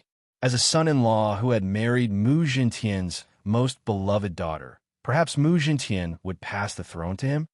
Fortunately, I didn't pursue such a man. He's willing to give himself to Mu Xuexin for power. Such a person is truly disgusting. A trace of disgust flashed in Qiao Yefeng's eyes. She rejoiced that she wasn't bewitched by the youth's appearance. She raised her head and saw the palm print on Xiao Chui's face. She asked, I didn't mean to hit you just now. I was really angry. Are you still in pain? Xiao Chui's eyes flickered with tears of gratitude. She hurriedly shook her head. Thank you for your concern, Princess. This servant doesn't feel any pain. That's good. Qiao Yefeng smiled. Go and spread a rumor for me later. Tell them that Mu Xuexin's fiancé is just a lowly guard. Qiao Yefeng was not a citizen of Drifting Wind Country after all. She rarely asked about the affairs of other countries, so she was naturally unaware of Qi Su's status in Drifting Wind Country. She was also unaware of the recent events in Drifting Wind Country. Even though she was unaware of it, it did not mean that the princesses and princes of the other countries were unaware of it. Hence, the rumor that she had asked the palace maids to spread would only bring disgrace upon herself. Chapter 1947. The 4 Nations Youth Competition unfolded under everyone's expectations. Wind Cloud City. In the center of the city square, people from various countries have gradually arrived. Mu Xuexin saw Yun Luofeng and Qi Su at a glance and smiled at them. At the same time, she saw Xiao Yefeng standing in the Purple Moon Kingdom's team, staring at Yin Luofeng. Her eyes flashed with surprise and schadenfreude. And finally, there was jealousy. She was surprised because Mu Xuexin's fiancé was actually standing with another woman. Schadenfreude, because there will be a good show to watch later. As for jealousy, it was because the white-clothed woman was too devastatingly beautiful. She was as beautiful as a person from painting. This made Xiao Yefeng, who had always been proud of her appearance, so jealous that her eyes turned red. She really wanted to tear that face apart. However, when he thought about the show he was about to see, the corners of his lips curled up slightly. Isn't that the fiancé of the princess of Flowing Wind Country? What? You abandoned Mu Xuexin so quickly and found a new lover? TSK. Sure enough, men are not good things. Xiao Yefeng did not care about the gazes around her. Her lips curved into a sneer. You're just a little guard. First for the power of the royal family. You hooked up with a silly woman like Mu Xuexin, and now you're standing with another woman in front of everyone. I guess only a brainless woman like Mu Xuexin would choose a fiancé like you. That's right. Xiao Yefeng deliberately said such words in front of everyone. The purpose is to let people understand how bad Mu Xuexin's vision is. It will make Flowing Wind Country lose face. Not to mention, she wanted to see the scene of these two women fighting. Unfortunately, she is doomed to not be able to see such a scene. Mu Xuexin slowly walked towards Yun Luofeng. Her pretty face raised a smile, as if she did not hear Xiao Yefeng's provocation. Miss Yin, I wanted to visit you 2 days ago, but because of some sudden situation, I couldn't go see you. I hope Miss Yin won't take it to heart. Xiao Yefeng's face turned black on the spot. With her understanding of Mu Xuexin, if others peep at her man, this woman will definitely be angry. But why is she so friendly to the woman beside Qi Su? At the thought of this, Xiao Yefeng gritted her teeth. Her face was filled with anger and unwillingness, and her eyes were filled with viciousness. Yin Luofeng used his chin to point at Xiao Yefeng. You know each other? She's just a crazy woman. Mu'er, and I wouldn't know such a person. Qi Su was expressionless, and his tone was cold. Xiao Yefeng was so angry that she almost flipped out on the spot. Qi Su, who do you think you are? You're just a guard. In front of this princess, you have no right to speak. Xiao Yefeng's entire body was trembling. Her face was ashen as she glared at Qi Su. At this moment, she did not notice the astonishment in the eyes of the others. Guards? The Qi family of Drifting Wind Nation was also considered a large aristocratic family. Their strength could not compare to the imperial family. But who asked Qi Su to have such a powerful master? People from other countries had heard of Yin Yueqing's story. They weren't like the Qi family back then. They didn't think that Yin Yueqing had really disappeared. Maybe she was just trapped somewhere and would come out sooner or later. Offending Yin Yueqing's disciple at a time like this wouldn't end well for them. Fenger, shut up. A luxuriously dressed man heard Xiao Yefeng's words, and his expression immediately changed. Chapter 1948. Imperial Brother, did I say something wrong? Xiao Yefeng clenched her fists tightly. I know you purposely created the four-nation youth competition, but I can't stand it anymore. To think that there are such stupid women and shameless men in this world. Fortunately, I am smart enough to not be deceived by such a man like Mu Xuexin. I told you to shut up. Did you hear me? The luxurious man raised his hand and slapped Xiao Yefeng. Honestly speaking, he had wanted to hit this woman for a long time. He thought that she was the smartest person in the world, but in reality, no one was stupider than her.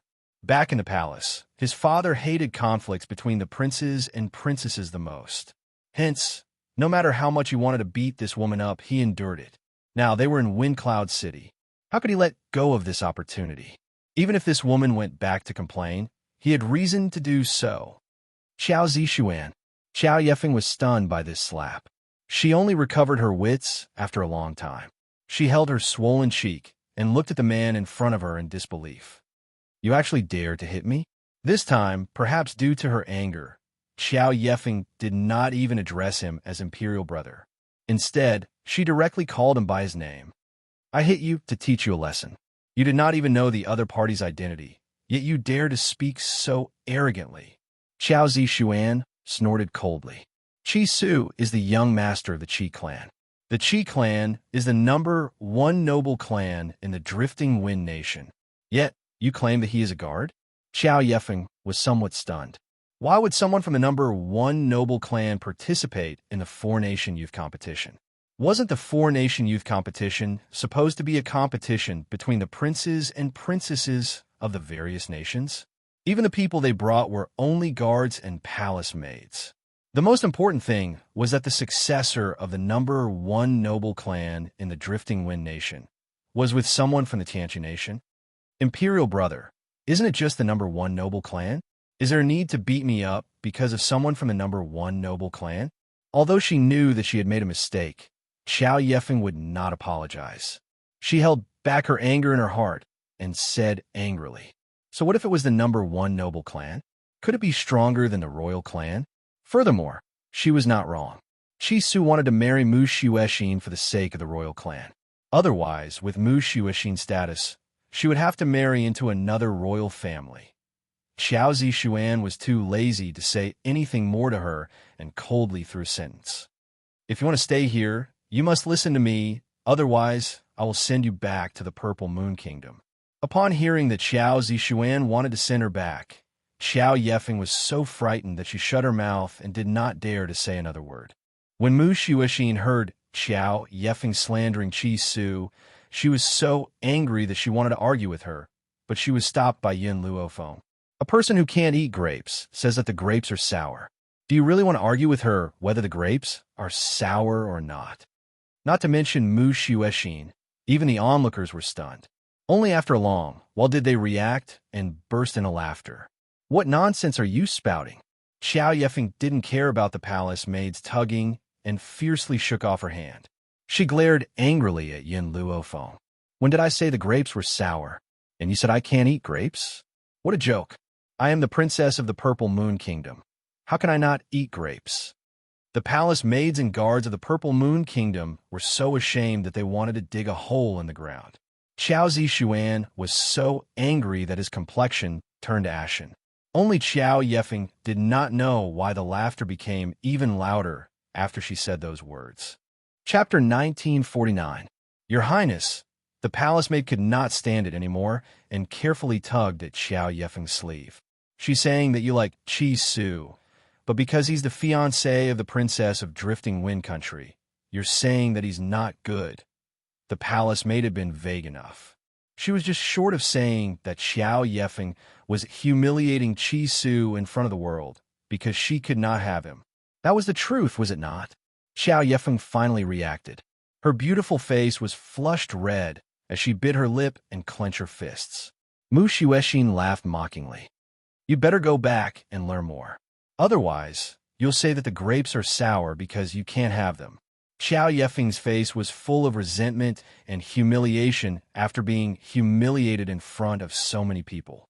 The way she looked at Yin Luofeng also changed from jealousy to hatred. She could not touch Mu Xuexin, but she could not touch her. Amidst the laughter of the crowd, the royal family of Jinyang country finally arrived. However, no one dared to say a word about the Jinyang country's tardiness. They all stood calmly on the spot and even stopped laughing. "My apologies, I'm late." The emperor of Jinyang country, Cheng Fiang, strode over, flicked his sleeves, and sat down on the throne. Standing beside him was a young and beautiful woman. This woman had a head full of black hair that flowed like a waterfall, thick and beautiful. Her face was very elegant. If one had to describe it, it would be like a hibiscus out of clear water, a natural carving. She did not need any makeup to bring out her elegant and refined beauty. She was dressed in a purple scholarly dress, elegant and dignified. A light yellow sash was tied around her waist, making her look very elegant and fresh. Qi Su looked at the woman standing beside Cheng Feiyang and lowered his head. "She's the #1 genius of Jinyang country, the Golden Sun Princess. She's also Cheng Feiyang's most beloved daughter. Her status in Jinyang country is second only to the emperor and higher than the empress. Yin Luofeng's gaze also fell on the Golden Sun Princess. The Golden Sun Princess seemed to have noticed Yin Luofeng's inquisitive gaze and looked over. When Princess Jinyang, who was a woman, saw a stunning face in the crowd, she could not help but be stunned. She had always thought that her appearance was unparalleled, but she had never expected that there would be someone so stunning in the vast thousand worlds. Actually, if it was just based on appearance, she didn't think she was bad. However, that woman had a temperament that no one else could compare to. He was like a king, ruling over the world. Below the stage, everyone was looking at Cheng Feiyang and Princess Golden Sunday. Even the arrogant Xiao Yefeng did not feel jealous of Princess Golden Sun at this moment. Ladies and gentlemen, this year's competition will be held by our Jinyang country.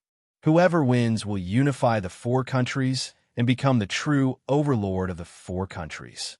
Cheng Feiyang smiled faintly, his eyes shining brightly. Although the Jinyang country was the strongest out of the 4 countries, the other countries still agreed to participate in the tournament. This was because the current situation of the Wind Cloud continent did indeed require the emergence of a person to lead the entire situation. Of course, more people hoped that the person who could lead the entire situation was themselves. Next, the leaders of each country will report the number of people in each team. In fact, other than the Xianxia country, which had 2 teams, the people from the other countries were all in one team. Chapter 1950. However, the other team from the Kingdom of Xianxia only consisted of 3 people. Hence, when Xi Ling reported the number of people, everyone looked at them in surprise. 3 people? Did I hear that right? The second team from the Kingdom of Xianxia only has 3 people? TSK. Could it be that the second prince of the Kingdom of Xianxia thinks that the 3 of them can fight against so many of us? What a joke. Everyone laughed mockingly, their eyes full of mockery. Mu Xuexin's expression was full of worry. She wanted to say something, but when she saw Yin Luofeng's calm expression, the worry in her heart slowly disappeared. Of these 2 people, one was her trusted benefactor and the other was her fiancé. Hence, she believed in their strength. At this time, the third prince, Qiyu, stood up and said arrogantly, "You don't know how arrogant my second brother is." Before we arrived, he said that he only needed 3 people to crush all the princes and princesses of the other royal families. Because of the relationship between Mu Xuexin and Qi Su, the people from the Drifting Wind country did not show any expression. However, when the Purple Moon country and the Golden Sun country heard this, they immediately glared angrily at Qi Ling and the others. Although Qiao Zixuan did not say anything, his eyes were filled with dissatisfaction. It was true that he was afraid of Yin Yueqing, but that did not mean that Qi Su and Qi Ling could make him cower. What's more, Qi Ling dared to say such arrogant words. Only the Golden Sun Princess remained calm, as if she did not hear Qi Yu's words. Instead, her pair of clear eyes stared unblinkingly at Yin Luofeng. If there was anyone here that made her wary, it would be this woman in white. Even she did not know why, but she had a feeling that perhaps this woman would become a formidable opponent. Qi Ling frowned. He stood up and wanted to say something, but an arm stretched out and blocked his way. The woman's lips were curled into a smile, and her eyes were filled with evil. She raised her chin slightly, and a faint smile hung on her beautiful face. "You were right about one thing. With just the 3 of us, we could defeat all of you. Arrogant, arrogant." Under everyone's mocking and contemptuous gazes, she actually threw out such a sentence. Everyone was dumbfounded. They did not expect that she would dare to say such words in the presence of all the princes and princesses of the various countries. This was simply incomparably arrogant, not putting them in his eyes at all. Xiao Yefeng laughed coldly. "We are well aware of Qi Ling's strength. As for the 2 of you, I'm afraid that you are not even comparable to Qi Ling. Yet, you want to rely on the 3 of you to crush all of us? This princess has never seen someone as arrogant as you." Yin Luofeng slightly raised his eyebrows and glanced at Xiao Yefeng. "You didn't see it before, but you see it now? You?" Xiao Yefeng pointed at Yin Luofeng angrily. She was so angry that her chest heaved up and down. "Good. In the 4-nation youth competition later, Let me see how capable you are. Did this woman think that she was the Golden Yang princess? Princess Jinyang was very talented. It was understandable for her to say such words. However, she wanted to crush everyone with just the three of them? This was the funniest joke she had ever heard in her life. Thinking of this, the Golden Yang princess glared at Yun Luofeng. Later on, she would use facts to prove whether this woman was truly capable or just hot-headed. Chapter 1951. Outside the city gates. The man in black paused in midair and lowered his head to look at the majestic city gate in front of him. The corners of his lips curled into a shallow smile. However, just as he was about to enter the city gates, two soldiers from the Golden Sun country blocked his way. "Stop! Please show me your identity seal." Scram! There was a loud boom. As soon as the man's cold words fell, they felt a powerful force slam into their chests, causing their bodies to suddenly fly backwards and fall into the city gates. By the time they regained their senses, the man had already disappeared. "Quick! Go and report to His Majesty. An unknown person has barged in." The soldier struggled to stand up. He clutched his injured chest and said breathlessly. Immediately after, he dragged his injured body and rushed towards the venue where the four-nation youth competition was being held. Wine Cloud City was only so big. As such, the man quickly found the place where the crowd had gathered.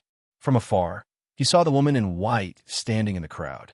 In that instant, the white-robed woman seemed to have sensed something. She abruptly raised her eyes, and at that moment, her eyes met the man's warm gaze, causing her heart to feel as if it had been struck fiercely. When their eyes met, Yin Luofeng forgot all the noise around him. He only stared blankly at the man in the sky. "Miss Yun." Chi Su sensed Yin Luofeng's strange expression and followed her gaze. Then she saw the godlike man in the sky. The first impression that this man gave off was that he was very powerful. Even though he was wearing a mask, it could not hide his aura. Xiao Yifeng also saw the man in the sky. She frowned and said with some annoyance, "This man is really shameless. He knows that this princess has come to Wine Cloud City and specially chased after me." A prince of the Golden Sun country was curious about Yun Zhao's identity. When he heard this, he looked at Xiao Yifeng. "Princess Feng, do you know this man?" "That's right." Xiao Yifeng sneered disdainfully. "This man covets this princess' beauty and actually covets this princess. He wants Imperial Father to marry this princess to him, but he doesn't even look at himself. He's so ugly that he can't show his face. This princess will definitely not agree."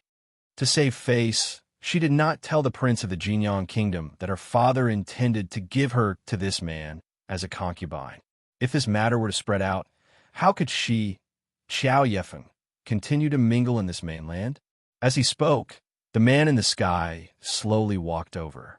His cold eyes were filled with warmth at this moment. His black eyes pierced through everyone and landed on the woman in white. Foner! He had finally found her. In this life, I only hope that we will never be separated again. Who would have thought that when Xiao Yifeng heard Yun Zhao's way of addressing her, she thought that she was being addressed, and the disgust on her face was undisguised. "Ghost Emperor, it's not easy for me to escape from the Purple Moon Kingdom and come to this place. You actually chased me here? Who allowed you to address this princess like that? Don't think that just because my Imperial Father respects you, you can covet what doesn't belong to you."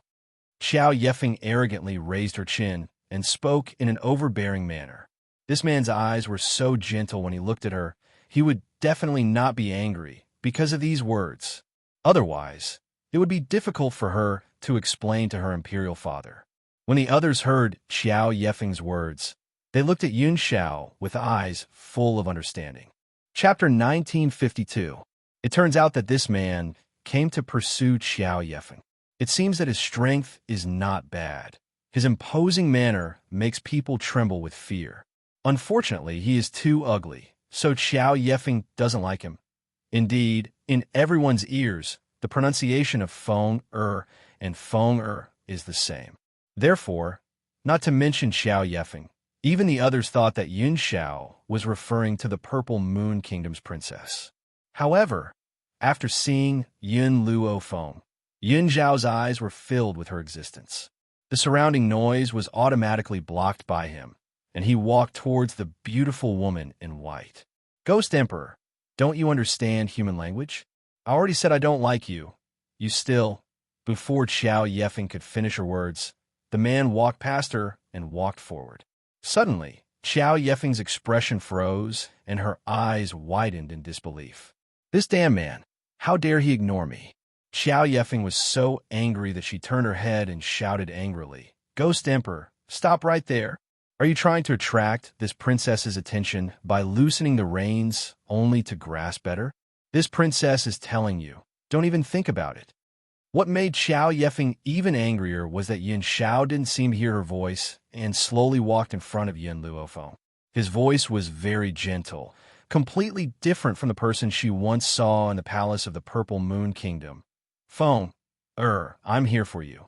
Yes, he's here for her. Yin Luofeng suddenly rushed into Yun Zhao's arms, his arms tightly wrapped around his neck. He raised his lips and pressed them on the man's thin lips. This kiss was so intense that it made everyone present dumbfounded. Didn't Xiao Yefeng say that this man came to find her? It turned out that this was a mistake. Compared to the shock of the others, Xiao Yefeng almost fainted from anger. She clenched her fists so tightly that her nails dug into her flesh. Your Highness, the palace maid Xiao Chui looked worried and carefully called out. Xiao Yefeng didn't seem to hear her voice. Her eyes were full of hatred as she looked at Yin Luofeng and Yun Xiao. Of course, she doesn't like Yin Xiao, and naturally, she wasn't angry because of his intimate actions with Yin Luofeng, but because this man had caused her to lose all her face in front of so many people. She had claimed that the Ghost Emperor had come to look for her. Who would have thought that the Ghost Emperor would not even look at her and would even do such an immoral thing with another woman? How could she not be angry and embarrassed? Yin Xiao, you know this woman? Yin Luofeng let go of the man's arm and pointed at Xiao Yefeng with his chin, asking with a faint smile. Only then did Yin Xiao return to his senses. He looked over at the direction of Yin Luofeng's gaze, and what he saw was a face that was distorted by anger. He looked at Xiao Yefeng seriously, as if he was trying his best to think. In the end, he shook his head and said no. Xiao Yefeng's face turned the color of pig liver. This sentence made her even angrier than when he had ignored her. She had just said that the other party had a crush on her, but in the end, the man said he didn't know her. How could he not know her? If they didn't know each other, he wouldn't have let his father force her to become a concubine. In fact, Yin Xiao really didn't know Xiao Yefeng. At that time, when he had killed his way into the Purple Moon Kingdom and fought against two strong cultivators, the only person he remembered was the Emperor of the Purple Moon Kingdom. Even if Xiao Yefeng had been present at that time, he wouldn't have been able to discover the other party's existence. So, in Yin Zhao's eyes, he really didn't know this woman. Chapter 1953. What's funny is that Xiao Yefeng didn't know that it was her father's decision to let her be Yun Zhao's concubine. Yun Xiao never knew her existence. Oh, Xiao Yefeng sneered. You're worried about this woman, so you don't dare to say what you've done during this time? If you didn't like me, would you let my father force me to be your woman? Her father told her at the time that the Ghost Emperor has been looking for a woman, and that woman is likely to be his wife. However, she always thought that the woman who fell in love with the Ghost Emperor must be an ugly person. She didn't expect that the woman would be Yin Luofeng. When she thought of this, Xiao Yefeng felt like she was slapped in the face. Her face hurt. Yun Zhao's face has been cold and terrible. The momentum of her body has suddenly changed. Xiao Yefeng. Xiao Zixuan saw that his sister was getting more and more excessive. He hurriedly stopped her, for fear that this idiot will bring trouble to the Purple Moon Kingdom because of her stupidity. Apologize to the Ghost Emperor. Offer gifts and apologize? Those who don't know the identity of Yin Xiao were stunned by Xiao Zixuan's words. He actually asked the Purple Moon Kingdom's princess to apologize to this unknown man. I won't. Xiao Yefeng was very angry, coldly staring at Yin Luofeng. I tell you, you just picked up a man that this princess doesn't want. Do you really think that your man is infatuated with you? This princess just needs to hook her finger, and he will come to this princess side. Xiao Yifeng's words made Xiao Zixuan ashamed. From the beginning, the Ghost Emperor didn't look at her and claim that he didn't know her. In the end, she was still able to say something like that. In fact, Xiao Zixuan didn't know the true strength of Yin Xiao because he was not in the Purple Moon Kingdom when Yin Xiao fought with the two strong men. And the Emperor of the Purple Moon Kingdom sealed this matter for the sake of face. Therefore, he only knows that his father is very respectful to the Ghost Emperor, but he doesn't know the real reason. If he knew that the two strong men of the Purple Moon Kingdom can't beat the Ghost Emperor, he would never give Xiao Yifeng a chance to say a word. The corners of Yin Luofeng's lips curled up slightly. With a smile on his face, his pitch-black eyes were filled with an evil light. Yin Xiao, it seems like you've been living a carefree life while I was away. She had forgotten that in front of her, Yin Xiao was the kind of person who had a one-track mind. Hence, Yin Xiao took her flattering words seriously. At that moment, he became nervous, and a murderous intent appeared in his cold, black eyes. Of course, this killing intent was definitely not directed at Yin Luofeng. Are you from the Purple Moon Kingdom? Yin Zhao's voice was cold to the extreme. Even the surrounding temperature dropped a few degrees. Xiao Yifeng sneered. You already know the answer. It seems that this Purple Moon Kingdom doesn't need to exist anymore. Yin Zhao's tone was filled with killing intent. I didn't expect that the Emperor of the Purple Moon Kingdom would send me a woman. Xiao Yifeng was stunned. His imperial father was sending him a woman? What did that mean? Wasn't he the one who forced it? I, Yin Xiao, only have one wife in this life. Yin Zhao's eyes had already gradually landed on Xiao Yifeng. This was the first time he looked at Xiao Yifeng. That gaze made Xiao Yifeng feel fear from the bottom of her heart. The rest, only death awaits. His tone was as concise and comprehensive as ever. The murderous aura exuded from his body made Xiao Yifeng's body tremble. At this moment, she remembered the grand scene when Yin Xiao fought with the two strong men that day. Chapter 1954. What are you trying to do? Her body trembled as she took 2 steps back. Yin Xiao was expressionless, his expression cold. His horrifying gaze was like that of a god of death. He could easily reap the lives of others with a raise of his hand. Ghost Emperor. Xiao Zixuan's expression changed slightly as he rushed forward. My sister is young and ignorant. Ghost Emperor, please let her off for now. Furthermore, my sister is the princess of the Purple Moon Nation. What you are doing is not very good. Even if Xiao Zixuan did not like his sister, he would not let anything happen to her before him. Yin Xiao did not say anything. He just moved closer to the Qiao siblings with a cold expression. Up on the high platform, Cheng Feiyang originally did not want to interfere in the matters of other nations. However, this Xiao Yifeng was a princess participating in the 4-nation youth competition. How could he let anything happen to her? Hence, he cleared his throat and said, no matter what grudges you have, you can settle them after the 4-nation youth competition. At that time, my Golden Sun Nation will not interfere. Yin Xiao glanced coldly at Cheng Feiyang, but he did not stop what he was doing. A swift and fierce wind blasted towards Xiao Yifeng, causing her body to shoot out fiercely like an arrow that had left its bow. Fresh blood gushed out of her mouth without end. Cheng Feiyang's expression changed. He had not expected this man to disobey him. Yin Xiao. Just at this moment, Yin Luofeng's voice came from behind him. Teaching her a lesson is enough. Don't kill her for now.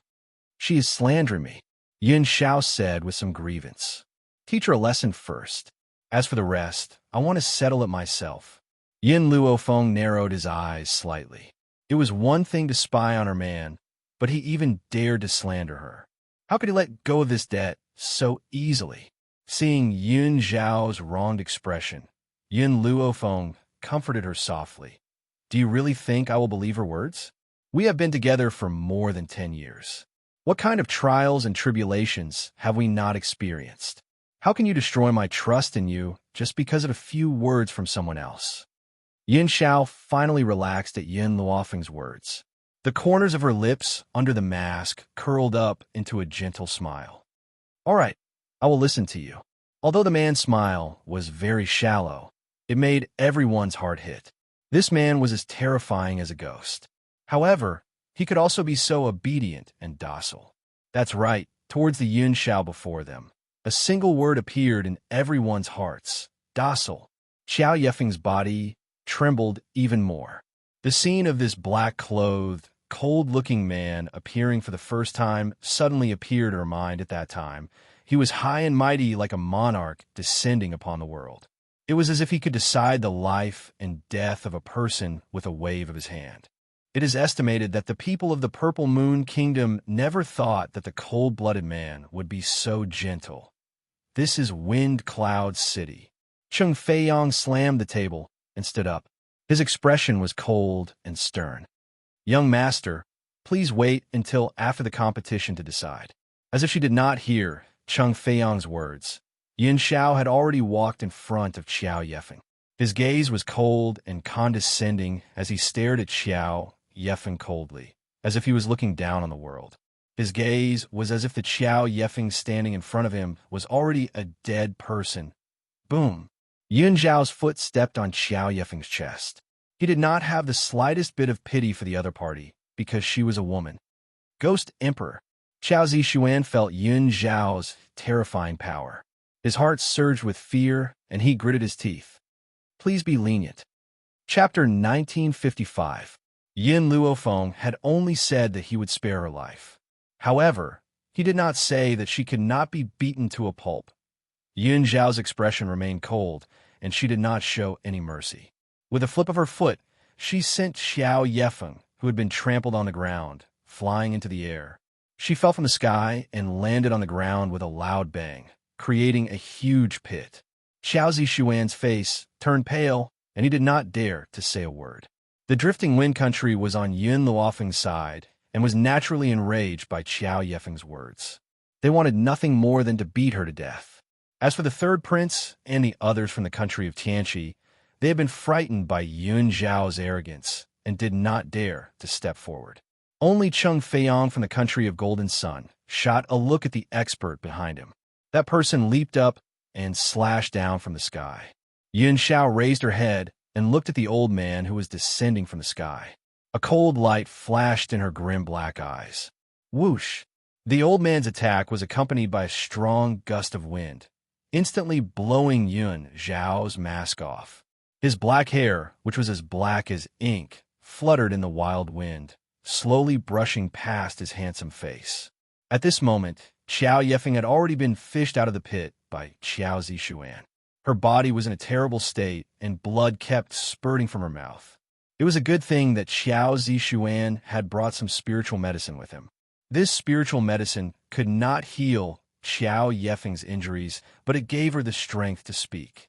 "Ghost Emperor, you ugly monster, you're only taking revenge on me, because I don't want to be your concubine, because I find you ugly. Do you really think that the woman by your side is anything good? There's no woman who doesn't like good-looking men. Anyone who is with you is only doing it for your power. I'd rather die than marry an ugly monster." As Yin Zhao's back was facing Xiao Yefeng did not see the man's face the moment his mask fell. She only heard gasps from all around her. Xiao Yefeng laughed icily in her heart. This ghost emperor must be too ugly, and that was why everyone was shocked. However, just as she finished speaking, the people around her looked at her as if she was an idiot, as if she had said something stupid. Just as Xiao Yefeng was puzzled, the man with his back facing her slowly turned around. In an instant, Xiao Yefeng's face stiffened, and even her breathing stopped. Her eyes were wide open, and her slightly trembling lips revealed the shock in her heart. What kind of face was that? He was as perfect as a god, without a single flaw. His pitch-black eyes were as cold as an eagle's in the night. Just a single glance from him would make one's heart stop beating. Xiao Yefeng had seen countless men, but the man standing in front of her right now was the most handsome she had ever seen. He was so handsome that he didn't seem like a human at all. "What?" Xiao Yefeng clutched her aching heart and said with a pained look, "Why are you so good-looking? Why did he have to wear a mask? I know, you must be testing me to see if I will fall in love with you because of your ugly face." Even now, Xiao Yefeng still stubbornly believed that her imperial father had forced her to become the Ghost Emperor's concubine because the Ghost Emperor had taken a fancy to her. Unfortunately, she had always believed that the Ghost Emperor was extremely ugly, so she had never agreed to it. Yin Xiao looked at Xiao Yefeng expressionlessly as he raised his hand and pulled Yin Luofeng into his arms. The corners of his lips gently curled into a small angle. Chapter 1956. You're thinking too much. Over the years, there have been too many women pestering me. I can't even kill them all. In order to prevent my wife from feeling unhappy, I wear a mask when I walk outside to prevent my wife from feeling unhappy. You're thinking too much. These 4 words almost drove Xiao Yefeng crazy. Her eyes were bloodshot, and she tried to walk towards Yun Xiao several times, but because her injuries were too severe, she fell to the ground again. Why? Why did things turn out like this? It was one thing for the Ghost Emperor to be ugly, but he just had to be so young and handsome, and his strength was even more formidable. How could she feel happy about this? What's more, she almost became this man's woman. Feng, Xiao Zixuan supported Xiao Yefeng's body and looked up at Yin Xiao. My sister already knows she was wrong. Please stop. This is Wind Cloud City. The masters of Jin Sun Country will not let you do as you please. As he said this, Xiao Zixuan glanced at the old man who had just attacked. He was standing motionless like a mountain, as if as soon as Yun Xiao made a move, he would follow suit. Xiao Zixuan softened his tone. Ghost Emperor, I know you're strong, but my Purple Moon Country is not too bad. Father respects you very much. That's why he intends to marry Feng or to you. If you go against him, I'm afraid the Purple Moon Country will not let you go. At this moment, Xiao Zixuan's heart was filled with many thoughts. The Ghost Emperor was so young and powerful. If he married his sister, then the Purple Moon Country's strength would increase by another level. With their strength, surpassing Jin Sun Country would only be a matter of time. Moreover, his sister already knows she was wrong, so she will never do it again. Yin Luofeng felt Yin Zhao's anger. She clenched his fist and looked indifferently at Xiao Zixuan. However, there was a sinister aura emanating from between her brows. I'm sorry, I'm a very petty person. In this life, he can only have me. If anyone dares to step into our Yun family's house, then I'm sorry, I won't let them leave again. Xiao Zixuan's face changed slightly, and he forced a smile. Miss, I'm afraid you can't make the decision on this matter, right? Yun Xiao tightened his grip on Yun Luofeng's shoulders. His eyes, which had been filled with sincerity and warmth when he looked at Yun Luofeng, reverted to their usual callousness when he looked at Xiao Zixuan. Not only my life, but even my life is in her hands. If she want me to die, then I will die for her. If she want me to live, then no one can kill me. Even my life is like this, yet you think that she can't make decisions for me and my family. Even his life was in her hands, let alone his. Yin Xiao knew that Yin Luofeng's words were to prevent any more women from finding trouble for them. So what if he cooperated with her? If not for this, he would have killed this group of people long ago. Feng Er, you don't have to do anything to these women. I'm afraid of dirtying your hands. My peach blossoms will be cut off by myself. Yin Zhao's figure flashed and appeared in front of Xiao Yefeng. Before the old man from Jinyang Country could react, Yin Zhao's hand had already landed on Xiao Yefeng's head. He twisted her neck forcefully, and her neck was twisted off, causing blood to spurt out wildly. Everyone was dumbfounded. Some people couldn't stand this scene and ran to the side to vomit. Yin Xiao looked at the head in his hand and was stunned. Then, he looked at Yin Luofeng and said innocently, I accidentally used too much force and she died. I really didn't mean it. Chapter 1957. Yin Luofeng's mouth twitched a few times. She accidentally used too much force and she died? Was this the result of accidentally using too much force? However, looking at Yin Zhao's innocent expression, Yin Luofeng did not say anything to reprimand her. After all, even if Yin Xiao did not make a move, she would not let her off. The only reason she stopped her was because she wanted to do it herself. It's fine. If she dies, then she dies. Yin Luofeng shrugged his shoulders and said disapprovingly. It was as if, to her, The death of a person was as simple as eating a meal. Xiao Zishuan was stunned. He looked at the girl lying in a pool of blood and suddenly felt incomparable grief and indignation. No matter how much he disliked this sister of his, she was still his biological sister. How could she die in front of his eyes? However, Xiao Zishuan knew his own strength. No matter how angry he was, he did not dare to say a word in front of her. The others were also shocked. They did not expect Yin Xiao to kill someone so decisively under the threat of the Jinyang country cultivators. Brat! Cheng Feiyang was furious and said coldly, "You really do not take my orders seriously?" He was so angry not because of Xiao Yefeng's death. To him, what did Xiao Yefeng's life or death have to do with him? He was just angry that Yin Xiao dared to ignore his words and even killed someone in front of him. How could he tolerate this? Unfortunately, Yin Xiao did not even look at him and walked to Yin Luofeng's side. His cold eyes, which were filled with bloodlust, showed a hint of warmth when he faced the girl. "If you want to be the commander of the 4 countries, how about I help you?" Yin Luofeng shrugged his shoulders. "I prefer to rely on my own strength." The man was startled, and his lips curled up slightly. "All right, then I will accompany you. If you want to conquer the world, then why not accompany you? I'm only willing to be your vanguard and sweep away all the dogs that block your way." The two of them acted as if there was no one else around, but it aroused the anger of the crowd. Cheng Feiyang clenched his fist tightly. His eyes were filled with coldness. However, just at this moment, Princess Jinyang said softly, "Imperial Father, the Purple Moon Kingdom's princess is already dead. There is no need for us to waste time on a dead person. We might as well start the 4-nation youth competition earlier." These words brought Cheng Feiyang back to his senses. Indeed, to him, the 4-nation youth competition was the most important. As for the debt with this man, he could wait until the 4-nation youth competition ended before settling it. "Since my daughter is pleading for you, I will let you off this time." Cheng Feiyang laughed coldly as a cold light flashed across his domineering eyes. "However, you don't seem to be from the 4 nations. Naturally, you don't have the right to participate in this competition." This man was very strong. Even Jin Yang couldn't compare to him. To be on the safe side, he couldn't let this man get involved. Yin Xiao looked at Cheng Feiyang expressionlessly. The murderous aura on his body had already gradually surged out like a storm. It was extremely oppressive, causing the surrounding people to feel suffocated.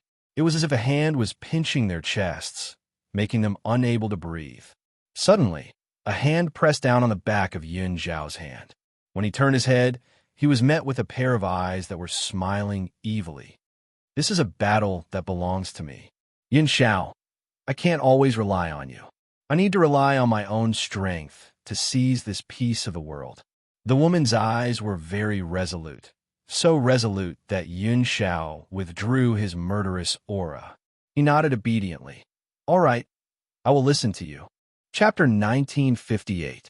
Yin Luofeng let go of Yin Xiao's hand and walked towards Qi Su and the others. "Someone, take the Purple Moon Princess body away." Cheng Feiyang looked at the body in the pool of blood with disgust. He frowned slightly and asked, "Fourth Prince, what's your decision?" Xiao Zishuan cupped his fists and said with red eyes, "Your Majesty, please allow my sister to stay in Wind Cloud City for a few more days. I will bring her back after the competition." Xiao Yefeng was already dead, and he must not lose the right to participate in the competition. "All right," Cheng Feiyang nodded. "I will allow the princess to stay for a few days, but I don't want her to tarnish the station. Do you understand?" "Thank you, Your Majesty." Cheng Feiyang's eyes swept towards Yin Xiao and Yin Luofeng. His slightly lowered eyes hid hatred and enmity. The 4-nation competition is an opportunity. He will let Yin Luofeng taste the consequences. If he made a mistake, he must pay the price. Next up is the 4-nation youth competition. Cheng Feiyang's voice suddenly turned sharp. As everyone knows, our Wind Cloud continent has always been without a leader. As a result, the Wind Cloud continent is currently in chaos. There are even many wandering experts who have formed a team and plan to become enemies with our 4 nations. Under normal circumstances, once one breaks through to the heavenly god realm, they will be absorbed by the four countries. However, there are still some experts who are not willing to submit to others, so they escape the four countries and hide. Now, these experts have formed a team and plan to overthrow the rule of the four countries. This is the reason why Cheng Feiyang announced to the four countries that he intends to appoint a leader. Everyone, don't worry. No matter which country wins this competition, they will become the leader of the four countries. No one will dare to disobey them. Cheng Feiyang's voice was powerful and resonant, but there was confidence between his brows. In fact, there was another reason why he issued this edict. He wanted the other countries to work for him. However, he also understood that without a goal, it would be very difficult to win over the four countries. At this time, those experts will start to cause trouble for the four countries. For this reason, he will use this as an excuse to let the Golden Sun country truly rise above the other countries. As for failure, he did not even think about it. In Cheng Feiyang's heart, there was no genius in the four nations who could defeat his daughter, Princess Jinyang. Therefore, Jinyang would definitely win the position of the leader of the four nations for her. Imperial Father. Princess Jinyang's clear and cold voice sounded in the quiet square. It's getting late. It's better for us to start the competition earlier. Perhaps intentionally or unintentionally, Princess Golden Yang's eyes swept across Yun Luofeng's face. Her eyes gradually became cautious. Among the people present, perhaps the only one who could be considered a formidable opponent was this woman. However, in this battle, she could only accept victory and not defeat. Thinking about the consequences of failure, Princess Jinyang's heart tightened. She clenched her fists tighter. Ladies and gentlemen, the competition is very simple. This competition will be held in the Nemesis Forest. As for this competition, it was set by me and the other emperors of the four kingdoms. In addition, each country's imperial jade seal will be placed in the Nemesis Forest. Cheng Feiyang continued to speak in a cold and stern voice.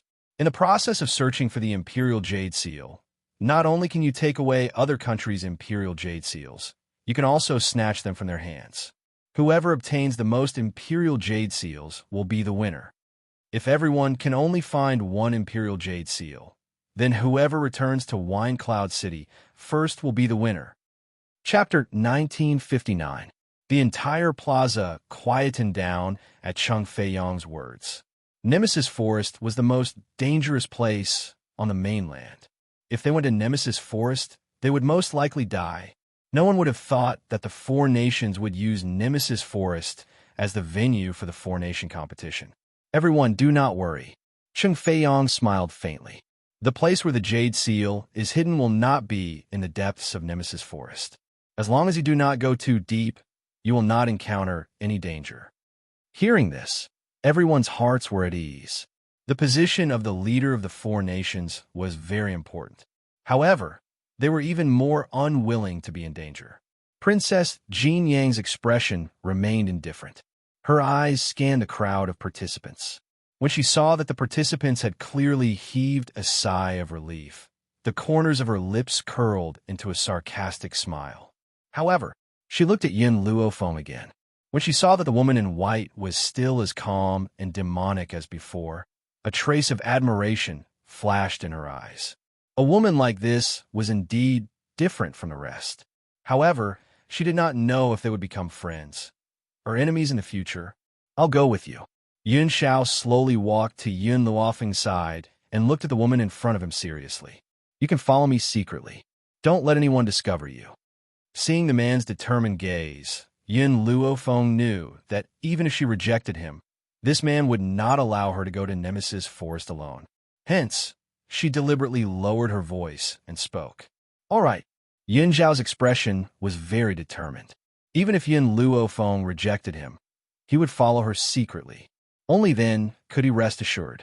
Oh, that's right, Yun Xiao. Yun Luofeng seemed to remember something and said, Mo Qiansheng is here too. Mo Qiansheng. These three words made Yun Xiao frown, but he did not say anything. He raised his hand and pulled the woman into his embrace. His voice was resolute as he said, I don't care how many men are eyeing you. You only belong to me. That's enough. No matter how many men want you, as long as your heart is with me, how can I not be satisfied? Yun Luofeng's heart skipped a beat. This man had always wanted simple things. He had never restricted her growth and had never tried to kill off any man who appeared by her side. He had always believed that it was enough for her to have him in her heart. Ahem, Chi Su coughed dryly. Her face was filled with awkwardness. You're showing off your love as if there's no one else around. Shouldn't you at least consider our feelings? It's fine if it's me, but the second prince is still a single dog. Is it really okay for you to do this? At first, Qi Ling didn't feel anything, but when he heard Qi Su's words, the corner of his mouth couldn't help but twitch a few times. He suddenly felt that these two people's public display of affection really made him sad. At this time, Cheng Feiyong had already given out the necessary instructions. He slowly stood up and said, "Next, the experts of our Golden Sun country will bring you to Nemesis Forest. After half a month, we will gather at Wind Cloud City."